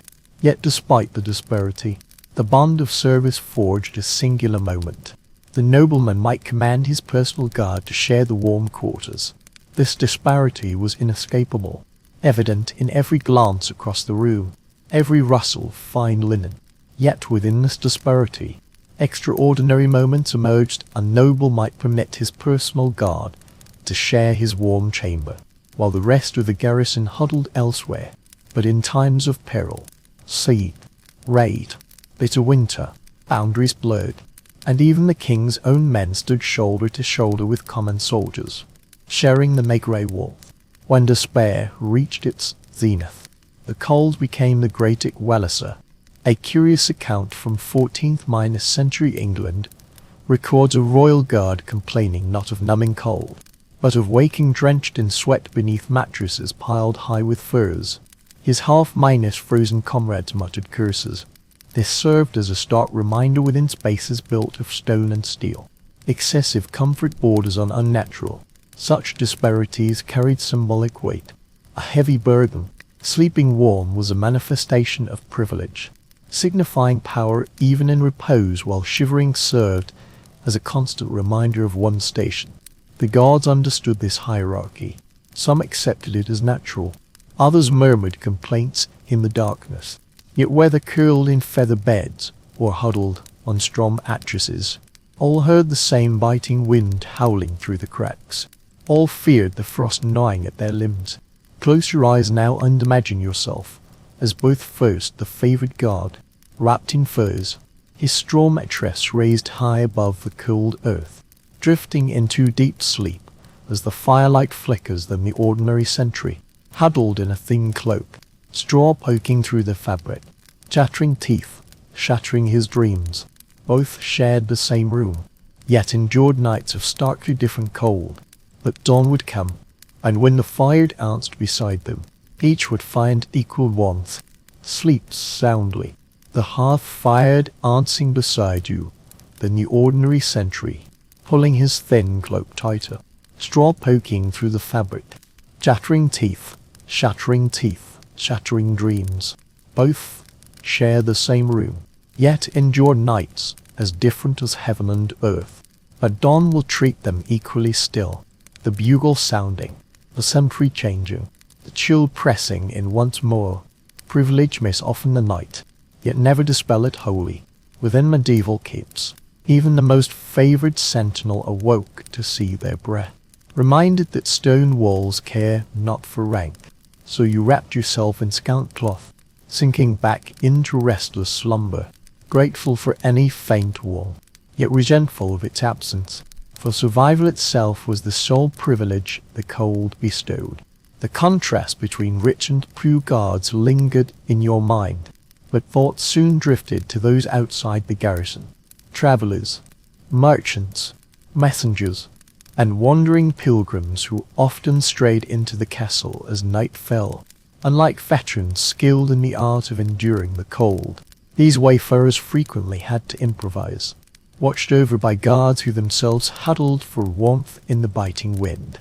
Historical records note the castle frequently served as a staging post, royal couriers bearing dispatches, merchants transporting goods, and noble allies travelling all found shelter for the night. Unless of distinguished standing, they seldom lodged in the noble quarters, more often being accommodated in outbuildings, the great hall of the inn, or even sharing the bitterly cold sentry boxes with the garrison.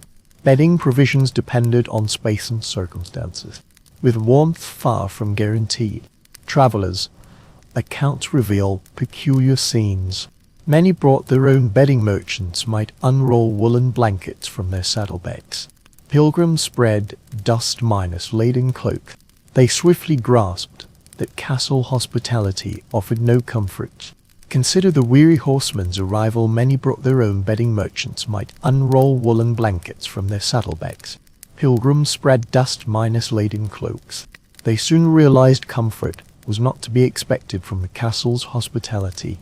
Picture the weary horseman arriving late at night, shaking out straw in a corner, sleeping wrapped in his cloak while the guards stood by, sharing knowing smirk. He would soon feel the true chill of the stone wall. Scholars still disagree on the generosity of castle hospitality. Some believe It was a sacred duty, where even humble travelers received straw mattresses and warming fires. Others maintained the garrison guarded supplies closely, offering only a place to sleep on the floor. Archaeological finds of portable bedding, raw miners of mattresses, traveling blankets, even small folding bed frames, suggest travelers often prepared for the worst. Imagine the sensory world of such makeshift arrangements, a traveler spreading his cloak in a corner, brushing away the musty scent of other straw, pulling out a leather pouch for a pillow, the hide creaking. Guards shifted on their own mattresses, some eyeing the curious traveler. The air hung heavy with the scent of smoke, damp wool, and unfamiliar body odors. He shivered against the bone-minus chilling cold radiating from the castle's stone walls, huddled beneath a thin mat. Some travelers drew closer to the guards' fires for warmth. Tales tell of messengers slipping coins to soldiers for a spot beside the brazier. The brazier glowed red, and the guards grumbled about fairness, but coins eventually clinked into someone's purse, and the traveler slept soundly. Come morning, smoke still clung to his cloak, yet his body felt less stiff than before he'd warmed himself. German castle lore recounts how travelers were sometimes required to sleep in the stables, with coins jingling in his purse. The traveler could rest easy. Smoke lingered on his cloak at dawn, yet he rose less stiff than expected. German castles harbor a curious tale. Travelers were often assigned stables, not merely to free space, but because the warmth of livestock surpassed that of cold stone chambers. Pilgrims curled up among the hay in the stables, waking at dawn with a damp horse's muzzle pressed against their cheek, a warmth far superior to the chill of the guard room. Though such arrangements were humiliating, many accepted them with gratitude. Yet this hospitality carried hidden risks. Guards complained of strangers bringing fleas or stealing blankets. Certain castles enforced strict rules. Travelers must surrender their weapons before bed, while guards were ordered to keep a watchful eye for the guests. Sleep remained uneasy, warmth bought at the price of helplessness, under the gaze of guards who might turn hostile at any moment. Close your eyes now and imagine yourself as one of these travelers. You've ridden through the rain all day, your cloak soaked through, bones aching. Entering the guardhouse brings relief, only to find it colder than the stable you left. Guards gesture you to a corner. You hastily spread straw and wrap your cloak tight. Hear their laughter, murmurs, snores deepening. You toss and turn, teeth chattering, doubting dawn will ever come. For the seasoned guard beside you, the night is mere routine for you. Traveler, it is a humbling lesson, a reminder that though the castle stands strong, it was never built for comfort.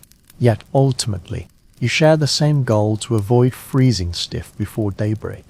As you finally close your eyes beneath the thin cloth, shivering, you realize you have become part of the same survival narrative. Bound by stone walls, straw, and cold, the trembling traveler's form fades, and your thoughts turn to the families who once made the castle their home. Not every guard was a solitary figure. Many held their posts with wives and children, especially at long minus-term garrisons where service stretched into years. These women and children shared the same draughty quarters, the same icy stone walls, the same survival skills. Under the night sky, the castle was not merely a fortress, but a strangely half-minus hidden, half-minus revealed home. It was well known that garrisons in peacetime often included families. Supply lists recorded not only soldiers, bread and beer, but also extra provisions, cloth, and firewood for dependents. Wives served as laundresses, cooks, or nannies, while children fetched water, ran errands, or tended livestock. After nightfall, they faced the same bitter cold as the sentries, huddling in tower corners or barn loft. Historical records reveal poignant details. Children often slept with their fathers in guardhouses, burrowing beneath the same cloak. Picture the weary sentry returning from duty, boots still damp, lying upon the straw with his young son pressed close, both covered by a single woolen blanket. The boy already fast asleep in even breaths. The father exhausted, yet wearing a faint smile against the cold. Such intimacy transformed the icy room into a fragile haven of warmth. Experts remain divided on the prevalence of such domestic arrangements. Some maintain that most castles adhered to strict military protocols, barring women and children, except during sieges. Others cite explicit payroll records and household registers listing dependents, suggesting such arrangements were far from uncommon. The truth likely hinged on a castle's scale and function. Border strongholds remained Spartan, while administrative castles in settlements evolved into miniature towns where households resided. Picture such domestic scenes within the guardhouse: a mother sewing socks by the hearth, the dim firelight carrying the scent of singed wool, children tumbling giggling upon the straw, silenced only by stern glances, weary guards dozing in corners, the wives draping cloaks over them, the room filled with multiple sounds: the crackle of firewood, muffled laughter, the hiss of wind through cracks, layers of scent mingled, smoke, sweat, the tang of goat's milk from near-by tethered animals, and the earthy aroma of straw. An ancient manuscript recorded peculiar detail. Scrolls from French castles noted how half a measure of weak-laden children sleep on cold nights. Picture sleepy children sipping the thin brew, nestling into their mother's arms, cheeks flushed, eyelids heavy, while the wind howled outside the walls. The scene, both peculiar and tender, signifies that even the youngest children were woven into the fabric of the garrison's existence. For the women, the struggle against the bitter cold was equally brutal. They toiled swathed in layers, their skirts dragging through damp reeds. Come nightfall, they layered cloaks over their children, even cutting their own garments to patch quilts. Some murmured frost-minus warding incantations, others clung to faith, striving to carve out tiny pockets of warmth where nature offered none, creating corners of warmth within the cold. The presence of family also altered the sentries' state of mind. When soldiers lay beside their wives and children, the duty to protect them weighed as heavily as safeguarding themselves. Suffering could be borne alone, but witnessing children shivering made the cold feel especially cruel. This also strengthened bonds of friendship. Guards with families often shared surplus fuel or food with those without, knowing full well the burden was heavier for the unprotected. Superstition, particularly centered on children. Some guards believed infants were more susceptible to cold or illness, so they placed charms beneath their beds, iron pieces, sprigs of rosemary, even carved wooden crosses. Whether effective or not, these objects offered comfort to parents in an age of scarce medical care. Close your eyes now and imagine such a cold night in the guardhouse. You are not alone, but surrounded by the silent chorus of family. Children murmur softly in their sleep. A woman tucks her husband in more tightly. The hearth fire flickers faintly, its embers reflecting weary eyes. Cold seeps through the cracks, yet familial bonds reshape the space. Stone walls become not a prison, but a fragile sanctuary. Warmth is measured not only by temperature, but flows through intimacy. You sink into slumber, the child's soft eye softening your thoughts. Bedside, warmed by the embrace of shared warmth, wrapped in the silent resolve of family, they hold fast against adversity, turning even the cold castle, the icy tower, into home. The child's sigh fades into memory. Yet your thoughts now turn to those nights when peace was utterly stripped away, when the castle lay under siege. In the depths of winter, warmth grows ever scarcer, food ever more scarce, sleep ever more fragile. During the siege, the garrison faced not only the icy stone walls and biting winds, but also endured gnawing hunger, nerves stretched taut, and the constant dread of enemy attack. To lie down for rest meant plunging into a realm of deprivation, where survival proved far more grueling than the bitter cold. Historical records note sieges lasting weeks, months, even years. When supplies within the castle were exhausted, the garrison burned furniture for warmth and resorted to eating rats to stave off hunger. In such circumstances, warmth became almost unattainable. Fires had to be rationed, and smoke suppressed to avoid revealing their position. Guards often slept in the cold without braziers, the breath condensing in the air, their strong mattresses worn thin from repeated use.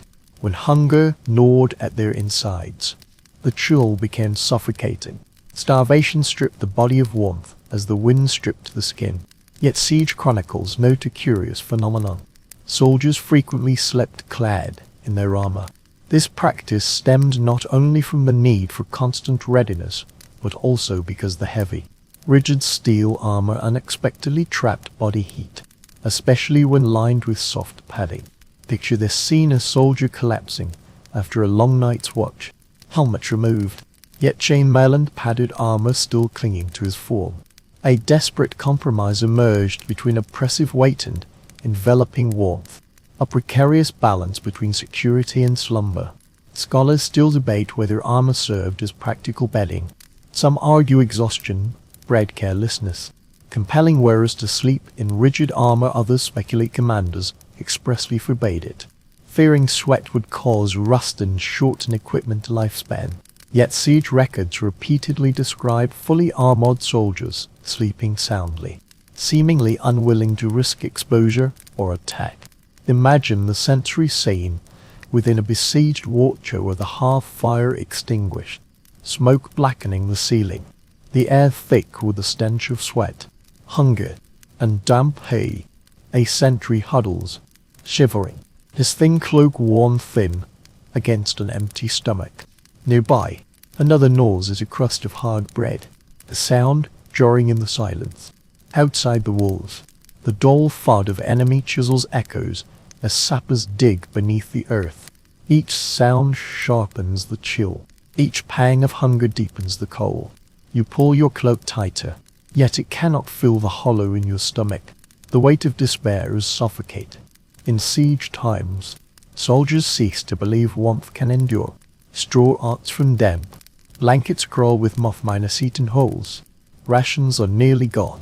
The guards whisper that the cold itself is the enemy, joining hunger to crush the will. Soldiers could fight foes, yet could not cleave frost with blades or shatter nothingness.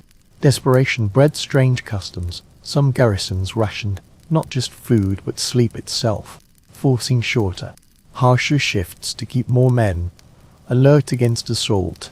Others crammed soldiers into narrower quarters, hoping body heat might stretch farther when firewood failed. Archaeological evidence, imprints found in unusual locations like narrow passageways and even latrines, reveals that garrisons secretly lit fires. These hearths were small enough to warm only a few sentries without attracting enemy notice. A particularly chilling account from a siege in northern France describes starving, freezing defenders dismantling the doors of their storehouses for warmth, fully aware this weakened their defenses. Imagine the moment the wooden door crackled in the flames, the fleeting comfort of the heat surge, and the lingering dread of sacrificing vital defenses merely to endure one more night. Within the confines of siege, sensory experiences became intensified. The cold carried a metallic bite, mingled with the acrid smoke of smoldering fires. Hunger sharpened every chill to a cruel sting, each gust like a slap across the face. Straw mattresses damp with condensation saw soldiers huddled together, listening to stomachs growl louder than snores. Rooms no longer carried the scent of porridge or ale, only the stench of sweat and despair. Even so, people clung to routine, whispering tales before sleep, humming soft songs to stave off hunger's gnaw. Some prayed fervently, believing divine warmth would shield them. Others sank into sombrous islands, bodies curled tight as if seeking to vanish within their cloaks. Sleep, when it came, was shallow and restless, broken by the gnawing ache of hunger and sudden alarms. Now close your eyes and imagine yourself in such a night. You feel not only the cold, but hunger gnawing at your very core. Your cloak hangs loosely from your shoulders. Your boots seem too large, accommodating feet that grow thinner by the day. The straw beneath you damp, the air relentlessly assailing you. You curl tightly, arms wrapped around your stomach, murmuring prayers for dawn's deliverance, though you know the siege may last weeks. Cold, hunger, fear, they weave themselves into a common foe. At last, you surrender to exhaustion, for sleep is the only escape. For a few hours at least, you drift into dreams, where food is plentiful, fires blaze, and warmth like summer sunshine embraces you. Only when the bugle sounds again, only when duty drags you back to frost and famine, do you permit yourself this fragile respite. When the siege gong sounded once more, when duty dragged you back to frost and famine, you permitted yourself this fleeting respite. Those sombre memories of siege hunger faded from your mind, and you returned to the castle's undisturbed, tranquil nights. Yet even then, order and discipline dictated how soldiers slept. Guards could not entirely choose their own schedules or comfort. They followed rules, some written in orders, others enforced by custom. Even in the most private moments of rest, the rhythm of authority lay upon them like another layer of bedding, sometimes suffocating, sometimes offering shelter. It was common knowledge that many castles adhered to written or unwritten garrison regulations. A sergeant minus major was responsible for rota duties, checking fires, and ensuring bedding was properly stowed. Soldiers were often forbidden from moving braziers at will, lest sparks ignite the straw bedding. Certain regulations even dictated when military cloaks were issued and the number of layers of clothing individuals could retain. Sleep, like waking hours, was governed by orders. Among the surviving regulations, one punishment clause stands out as particularly peculiar. Sentries caught sleeping on duty, curled up in their guard room, faced flogging, branding, or even harsher penalties. Suspicion lurked even during collective rest. Guards were required to awaken at the tolling of the bell, and, upon command, to rise. They must instantly abandon warmth. Imagine sinking into slumber only to be jolted awake by the captain's boot, with the threat of lashes if one dared to groan too loudly. Scholars still debate the strictness of these regulations' enforcement. Some claim frequent inspections and dire discipline in the royal citadel, while others suggest remote outposts saw more leniency, with captains turning a blind eye as long as soldiers pose no threat to the walls. Both in areas of plausible statute stood firm, yet adaptability prevailed. Imagine the disciplined sentry whom the fires molders faintly, yet as meticulously tended. Regulations strictly forbid an overly vigorous blaze. Soldiers lie in formation, each guarding his post, cloaks wrapped around them. The air is thick with the scent of smoke and grease, while near by armor emits a faint, pungent edge. When the captain made his rounds, footsteps echoed down the corridor, the clink of sword hilts warning against feigned slumber. Even at rest, rank remained paramount. Asleep, yet under constant watch. Some accounts reveal a touch of humor. Soldiers caught dozing were flogged for feigned sleep. During patrols, footsteps echoed through the chambers, the clang of sword scabbards warning against feigned slumber. Even in moments of respite, soldiers remained acutely aware of their station. They slept, yet never escaped surveillance. Certain accounts carry a touch of absurdity. Those caught dozing on duty faced humiliating punishments. One chronicle recounts guards punished for dozing off by being made to walk barefoot around the courtyard carrying a bucket of cold water. This ironic punishment was cruel indeed. They emerged colder than before, yet the lesson was etched into their memory. Others suffered the particularly bitter loss of having their beer rations cut. Warning oneself required not only woolen hearths, but also drink. Discipline extended even to bedding management. Some castles distributed communal straw at set intervals, while others required soldiers to gather and replace their own. Straw was meticulously measured, rationed, and inspected. Guards wryly remarked they were treated like livestock, with bedding allocation as strict as that for horse fodder.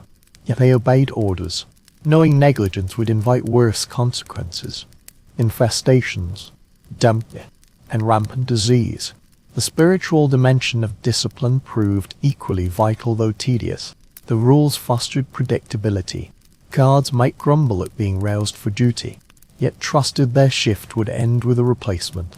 The captain's immaculate berth and orderly hearth built a sense of control amid the bitter chaos. Order served as another layer of insulation, thin yet profoundly significant. Superstition weaves through this fabric. Some captains demand soldiers make the sign of the cross or recite brief prayers before sleep, while others forbid dice- rolling in the watch hour, claiming it summons spirits, whether born of faith or discipline. These rituals grant soldiers a sense of protection, not merely from the walls, but from the rules themselves. Now close your eyes and imagine yourself in such a night. You curl up on your assigned straw pallet, cloak drawn tight around you. The rushes rustling. The brazier's light is faint, yet steady. Its warmth freshened with care. Hear the captain's boots receding, the door slamming shut. Comrades around you turn and sigh, yet none dare complain aloud. The rules maintain order throughout the night. You breathe slowly, yielding to sleep, grateful for the order yet repulsed by its iron fist. Ultimately, discipline cannot banish the chill, but it gives survival form. Without discipline, the sentry room would descend into chaos. Fires blazing, soldiers slumbering, posts left vacant. With discipline, life is harsher, yet more stable, the castle more secure.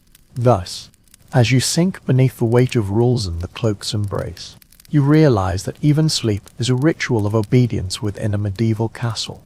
Under the gaze of stone statue, another duty is fulfilled. The captain's pacing fades from view, and your thoughts drift to the structure itself, this colossal edifice that shapes every draught, every warmth, every shiver of the cold night. Castle's priorities defense over comfort. Their very design makes battling the cold a daily struggle. Sleeping within these walls is far beyond what blankets and cloaks can resolve. It means navigating a harsh environment. It was common knowledge that the 2- to 3- thick stone walls excelled at absorbing and storing moisture. In summer, this kept the castle pleasantly cool come winter. However, every room became a freezer. Guards sleeping against the outer walls often awoke to frost blooming upon the stone. Damp seeped into their straw boots, stiffening them overnight, while their cloaks took on a chill that never quite left them. That very barrier, so formidable against foes, seemed determined to chip away at the lives of its defenders. Yet architectural records unexpectedly reveal a practical ingenuity. Small fireplaces or stoves were often set into warm niches and alcoves. These narrow flues channeled the heat from the fires below to the upper rooms. Guards stationed in the towers found some respite through these installations, though smoke often seeped through the cracks. Imagine curling up on a straw mattress, listening to the faint crackle of flames within the walls, your back pressed against the warm stone comfort. Indeed, but fleeting and unevenly distributed. Warm shoulders, icy toes. Experts still disagree on the extent to which this warmth was deliberately planned. Some maintain the hearths were intended for comfort, a guarantee of quality of life for the garrison. Others insist their primary function was structural support, channeling heat to the upper rooms, with the guards merely incidentally benefiting. Regardless, they left their mark smoke-stained alcoves, scorched bricks, testifying that warmth sometimes seeped into the humblest of dwellings. Imagine the nocturnal sensory world of castle construction, a bitter wind howling as you huddle upon straw matting, listening to the distant crackle of fire within the walls, your back pressed against the warm stone. Regardless, their presence leaves traces, streaked alcoves, scorched bricks, testifying that warmth occasionally seeps into the humblest rooms. Imagine the sensory world of castle construction at night. Wind whistles through arrow slits. These gaps designed for archers now funnels for icy draught. Wooden shutters, if they still hung, would creak on their hinges, tapping softly in the tempest. High ceilings let precious heat spill into the gloom between the rafters. The air held the damp scent of mortar and mold, the mark of hay pressed against wet stone for years. You curled up within your bedding, drawing your cloak tighter, yet the castle itself seemed alive, its chill hissing along the nape of your neck, sighing through the cracks. Peculiar countermeasures emerged. Guards would often stuff rags or moss into arrow slits to block the draught. Though the captain scolded them for obstructing the view, some hung spare shields or cloaks over the holes. A few castles fitted wooden planks to low walls, creating a damp, minus-proof buffer. These planks warped and blackened over the years, yet to shivering guards, even thin wood felt like a godsend. Scandinavian castles featured a peculiar design. Some embedded sleeping platforms directly into thick walls. Men would crawl into alcoves hewn from 3 stone walls, akin to beds lined with straw mats. These spaces trapped body heat effectively, though condensation often soaked the bedding. Imagine sliding into the stone recess, straw mattress beneath you, cloak drawn tight, your warmth gradually filling the narrow cavity until it feels like a cave. The building's structure also dictated sound.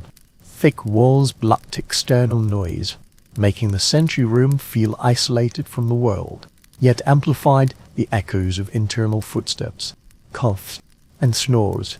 Sleep was never silent.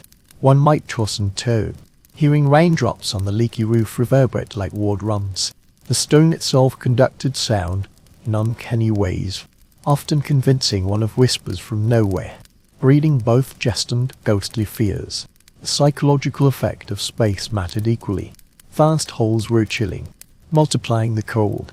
Small rooms, though cramped, offer warmth, for body heat lingers in the air. Guards often preferred huddling in corners rather than sleeping scattered about, not merely for warmth but to minimize the space they occupied. Even if a draught crept through the corner, it felt less desolate than the center of the hall. Superstition clings to the stone walls. Some insist certain sections feel colder because they are haunted, while others believe alcoves harbor guardian spirits. Guards choose their sleeping spots cautiously, avoiding places others have occupied, whether out of fear or memory. These choices dictate where straw is laid and cloaks are draped. Close your eyes now and imagine yourself within this edifice. You lean against the wall, damp chill seeping through your cloak. Beams vanish into the darkness. Arrow slits moan with a draught. Shutters rattle in the wind. Straw rustles as you turn, shifting your feet away from a patch of frost.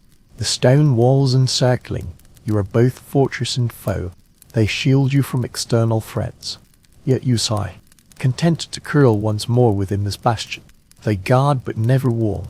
Ultimately, the castle itself, alongside torch miners, lit cloaks and sustenance, becomes a participant in the night's battle.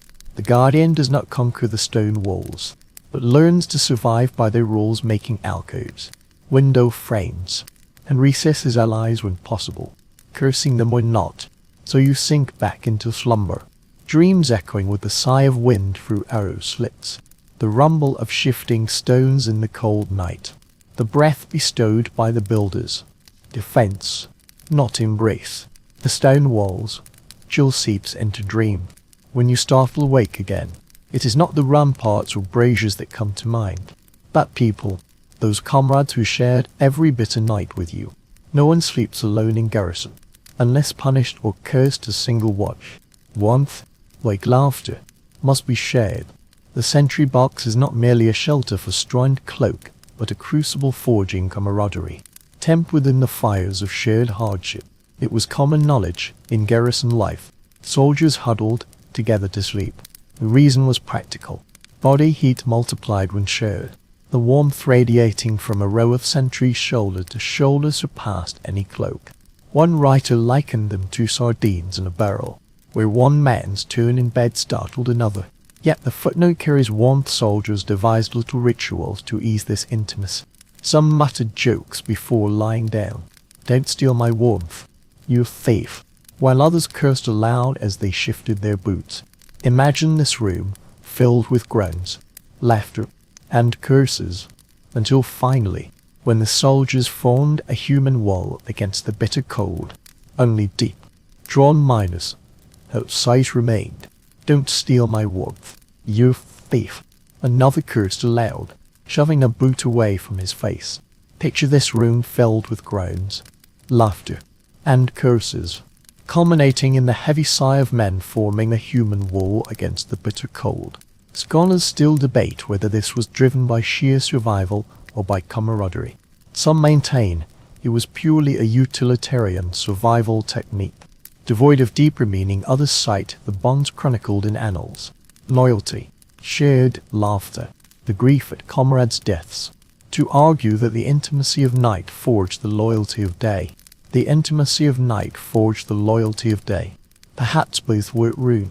The cold compelled the act, and friendship grew from it.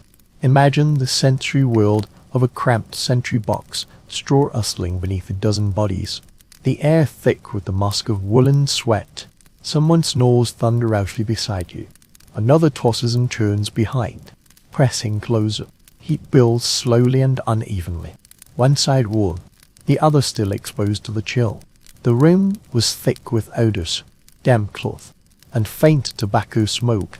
The space was indeed cramped, yet it was also a place of salvation, a lifeline. The Burgundian garrison had a peculiar custom. When soldiers settled down, they would hum softly, one starting and the others joining in, until the entire room hummed with a low, tuneless chant, rising and falling like a swarm of bees. They said it both lulled them to sleep and drove away the cold. Imagine, half minus asleep, your body pressed against comrades, the soft waves of sound rising and fading like a hive, until slumber finally engulfs you. Disputes to dissolved in this intimacy.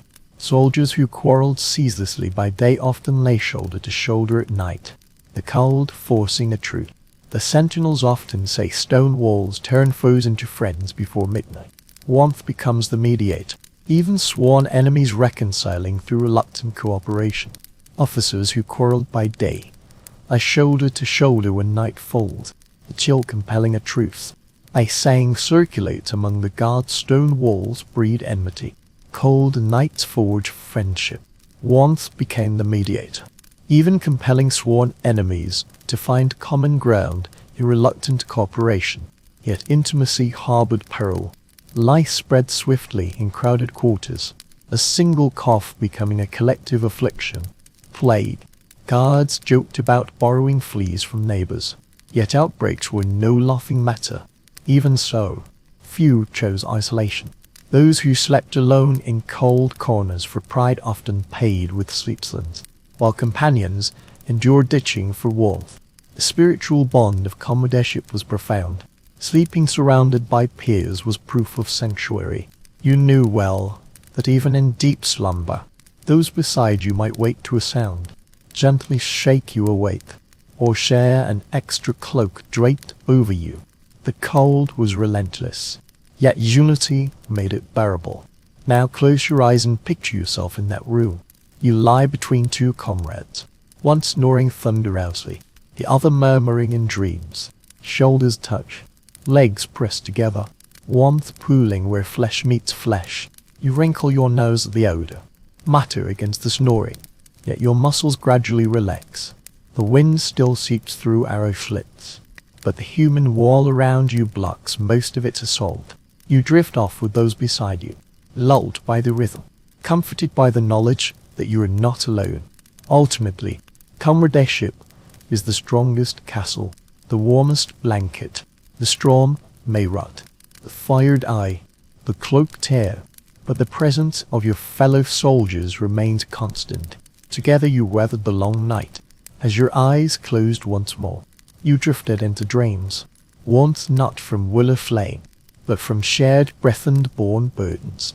Bonds forged in the sentinel's silence taught them survival itself was teamwork. Upon reawakening, the memory of your comrade Minus in Minus arms remains vivid. Yet your thoughts drift to the towering battlement, where sentries often rest between patrol. Unlike the sheltered guard room, the open ramparts expose one to nature in its rawest form. Yet drowsiness still crept in. A castle guard dozing on the battlements meant either stolen warmth or death upon discovery. The chronicle state plainly sentries must remain vigilant while on the ramparts. Scholars note the punishment for those caught sleeping on duty, severe enough to warrant execution. A single lapse could doom the entire fortress. Yet human nature proved stubborn. Amidst the eternal monotony of winter nights, heavy eyelids prevailed. Some leaned against battlements, others curled in tower corners, while some huddled beneath cloaks beside parapets. These were not deep slumbers, but fragile respites, as ephemeral as embers.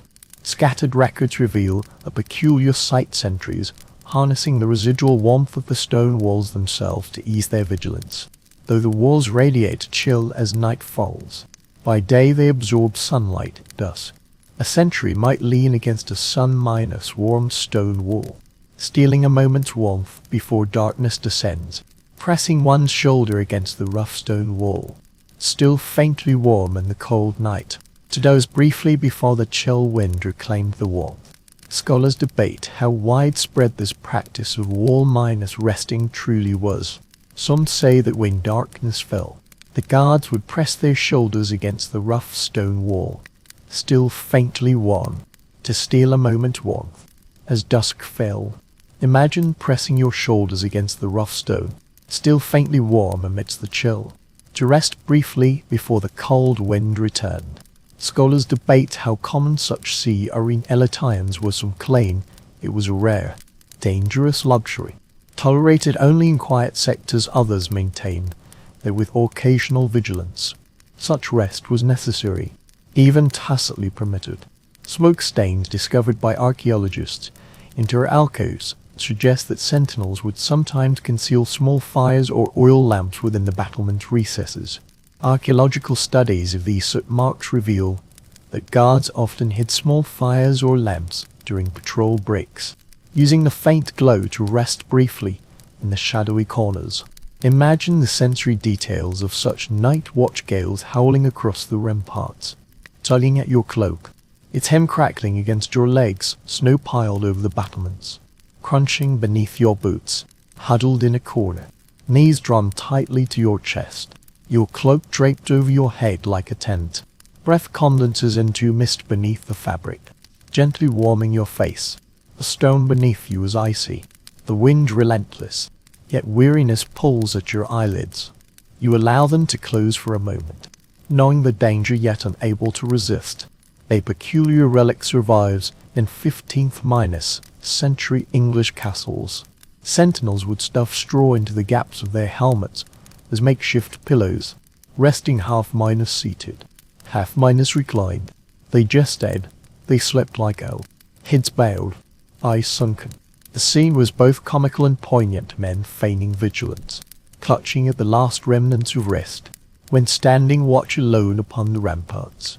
Silence pressed in from all sides, an irresistible force. Guards would hum softly, stamp their feet to a rhythm, or murmur prayers, all to stay awake. Yet when weariness overtook them, they would curl up in a shadowy corner, entrusting their safety to comrades of fortune. Sleep upon the battlements is crueler than any sentry box. The cloak clashes in the wind. Ice flakes sting the cheeks. Stone slabs freeze limbs stiff. You shift constantly, waking 6 or 7 times to stamp your feet in a futile attempt to thaw your toe. Ears strain for every sound. The creak of planks, distant dog barks, the wind occasionally morphing into human speech. Dreams and reality blurred together until you could no longer tell if the sounds at your ear were real or imagined. Superstition had also seeped into the walls. Some swore that sleeping exposed to the elements would let the wind spirits snatch your soul away, while others insisted that dreams on the ramparts foretold the future, shaped by the boundless sky, whether morning or hope. These beliefs reminded the sentry, never ordinary. It marks the divide between vigilance and weariness. Now close your eyes and imagine yourself as that weary sentry. You huddle in the lee of the battlements, cloak wrapped tight, straw padding beneath your helmet against the stone wall's chill, eyelids heavy, head nodding, until a sudden gust of wind jolts you startled awake. You hold your breath, heart pounding like thunder, yet hear only the winds roll. You sigh, close your eyes once more, and slip into a brief, deep slumber. Minutes stretch between your fingers. The cold's embrace ambiguous and unpredictable. Yet you persevere. When the reliever finally arrives, you stagger down the steps, brimming with gratitude, your cloak frosted over, your body aching, longing only to collapse upon the straw. Ultimately, sleep upon the battlements is never sound, never secure. It is survival pieced together from duty and exhaustion, the product of compromise. As you curl once more within the sentry box, the memory of biting winds lashing your face lingers like a shadow. It reminds you those walls that keep out the enemy also keep the sentry awake through the night, forever at war with the darkness itself. The memory of those icy battlements still clings to you, yet now your thoughts drift to the strange, haunting dreams that tormented the guards when they finally succumbed to fitful sleep. Weariness, hunger, superstition, and the biting cold twisted their minds, shaping visions more real than the stones beneath their feet. Sleep within medieval castles was never deep or restful, it was always fragmented, filled with visions born of suffering. Chronicles and letters bear witness. In the depths of winter, vivid dreams were often recorded. The relentless cold and the disjointed sleep brought by watch duty further weakened mind. Dreams grew ever more vivid and bizarre, etching themselves deep into memory. Some dreamt of feasts slayed out in blazing halls, where steaming meats and jugs of wine lay unceasingly close, yet beyond reach others dreamt of warm bonfires blazing brightly, only to awaken with fingers numb and breath condensing into white mist. Hunger and cold wove their own theatre within the mind. Folklore carries a strange and captivating tale. The guards' oft unclaimed dreams foretold danger. Records mention a sentry who dreamt of shadowy figures scaling the walls. Hours later, raiders appeared beyond the city gates. Whether coincidence or keen intuition, his comrades believed him, whispering that the cold itself had opened a window to prophecy. Imagine lying shivering upon dry straw, then startling awake from dreams of flames or spectres, unable to discern illusion from fever. Scholars debate the credibility of these dream reports and dismiss them as embellished tales concocted after the fact, while others maintain that sleep deprivation and physical hardship genuinely heighten vigilance, granting sentinels uncanny insight. The truth likely lies somewhere in between. Those half-minus awake visions, half-minus starved bodies, nourished half by faith, half by fear.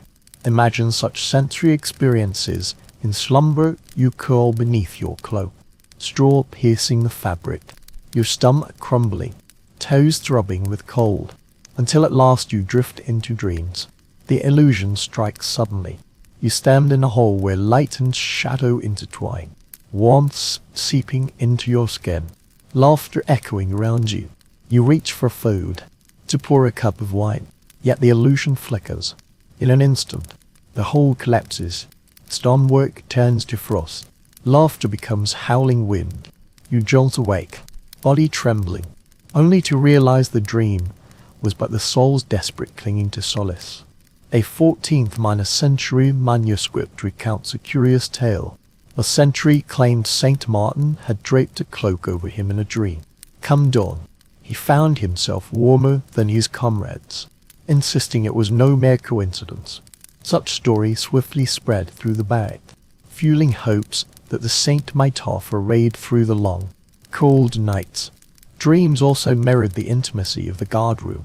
Shoulder minus to minus shoulder soldiers often found their slumbering visions intertwined. Some murmured of flames or food in their sleep, only for their neighbor to awaken whispering the same visions. The guards jested that dreams were like fleas, leaping from one to another in the darkness. Yet beneath the jest lay reverence, for the saint's protection through the long night was their most cherished solace. They often turned in their sleep in unison. Some muttered of flames or sustenance, while their comrades awoke, murmuring the same visions. The sentinels jest, but dreams leapt like fleas through the darkness, spreading their contagion. Yet beneath the jest lay reverence. Shared suffering forged shared dreams, as if their thoughts clung together as tightly as their bodies. Superstition colored their interpretations. Dreams of warmth were seen as auspicious omens, foretelling survival. Icy dreams pretended illness or death. At dawn, the guards whispered these prophecies, weighing them against the day's duties. Dreams of family brought reassurance. Dreams of black dogs were regarded as warnings. The cold both shaped the dreams and forged their meanings. Now close your eyes and imagine sinking into such a dream. While the wind howls outside, a golden light rises within your heart. Family brings solace. Dreaming of black dogs is seen as a warning. The cold both shapes the dreams and imbues them with meaning. Close your eyes now and imagine yourself sinking into such a dream. The wind howling outside the window. Yet a golden hearth fire blazes in your mind, sparks flying, its heat seeping into your bones. You reach out to touch it, breathing a sigh of relief. Yet the flames suddenly dim, replaced by frost.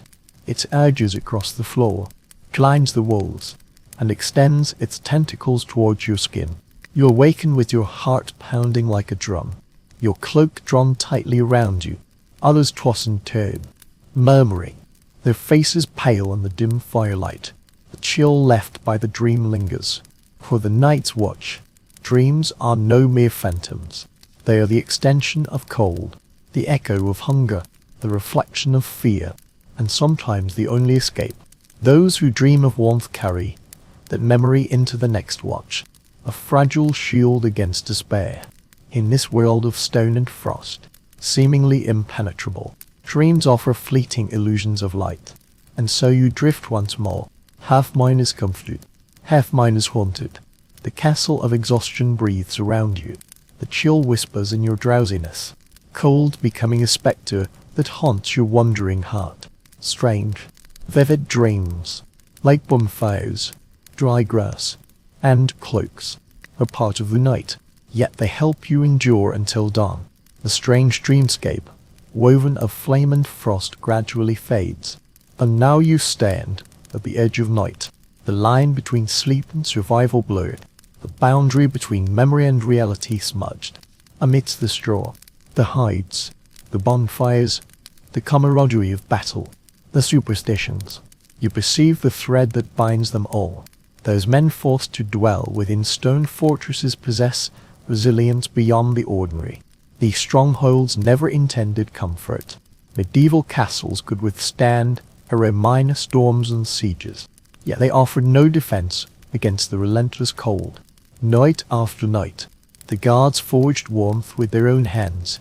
It was common knowledge castles were miracles of defense, yet barren shelters against the chill. The very traits that made them sturdy. Thick stone walls, soaring vaults, minor slits, made sleep a cruel affair. Across Europe, chronicles echo the same lament. The cold wind pierces the walls, wrote one scribe, and neither cloak nor hearth fire can avail. For the gods, these lamentations were not mere words, but lived experience. Each night was a battle between the cruelty of the cold and the fleeting warmth. Amidst this surviving evidence, an unexpected humanity shines through laughter born of hardship. Even in the biting chill of draughty room, the gods found humor, teasing each other about snoring like pigs, mocking the cold's cruelty, and devising small schemes to dull its bite. Surprisingly, these remnants reveal a human touch, laughter in the midst of suffering, even in rooms whipped by howling winds. The gods found humor. They teased each other about snoring like pigs, mocked fleas bouncing between cloaks, and lay shoulder to shoulder, humming songs. The cold may be relentless, but friendship transformed it from an enemy into a mockable, bearable foe that could ultimately be conquered. Scholars still debate the efficacy of these survival tactics. Could furs, curtains, braziers, and huddled sleep truly ward off the bitter cold? Or was sheer resilience the key? Some argue that frequent rotations, high minus fat diets, and layered woolen garments sufficed. Others insist many still fell ill or perished, their endurance exaggerated by later romanticized accounts. This question remains unresolved, and such uncertainty perhaps mirrors the very fragility of their nights. Picture the sensory collage of a final medieval night straw rustling beneath them, air thick with smoke and sweat. The hearth flickers faintly in the corner, embers crackling, dogs shift among the crowd, tails tapping softly on the floor. The chill wind through the arrow slit swept the curtains, stirring the flames. Children murmured in their sleep. Wives tucked them in. The hearth glowed faintly in the corner, embers crackling. Dogs shifted inside among the crowd, tails softly tapping the floor. The cold wind whistled through the arrow slits, tugging at the drapery and stirring the flames. Children murmured in their sleep. Wives tucked blankets tighter, and guards groaned as they stretched their limbs. The air mingled with layers of wool, damp stone, the garlic of supper, and the musk of lanolin on fur. It was no pleasant odor, yet it was the scent of living flesh. A peculiar passage appears in later chronicles. An old guard swore in recollection that he cherished the long nights in the cold tower more than any feast. Between the lines, he wrote there, "I learned brotherhood, felt the warmth of men keeping each other company." These words revealed the true essence of the castle's long nights, not comfort, but connection. Under the crushing weight of the cold, men learned to depend wholly upon one another, a bond modern beds could scarcely foster. Superstition lingered in the final moments before dawn. Some awoke to frost upon their lashes, hastily making the sign of the cross and murmuring a ghost passed. Others dreamt of warmth, whispering reassurances to their neighbors, "We shall see out the winter." Faith, however absurd, is another layer of protection, thin and fragile, yet sometimes sufficient to carry one through the cold night. Now close your eyes and imagine yourself standing at the end of the night watch. The horn has not yet sounded, and neighbors whisper in each other's ears that winter will surely pass. Belief, however absurd, is another layer of protection, thin and fragile, yet sometimes sufficient to sustain one through the cold night. Now close your eyes and picture yourself standing at the end of the night watch. The horn has not yet sounded, and neighbors whisper in your ear that winter will surely pass. Now close your eyes and picture yourself standing at the end of the night watch. No matter how absurd the belief, it is another layer of insulation, thin and fragile, yet sometimes enough to sustain one through the cold winter. Close your eyes now and imagine yourself at the culmination of the night watch. The horn has not yet sounded, but you can sense the dawn approaching. The hearth fire has turned to ashes, the brazier cold. Your cloak weighs heavy with damp. Straw pricks your side, toes numb, yet you still hear your comrade's steady breathing, the soft sigh of the hound at your feet, the faint crackling of frost melting on the walls. The coldest hour has passed.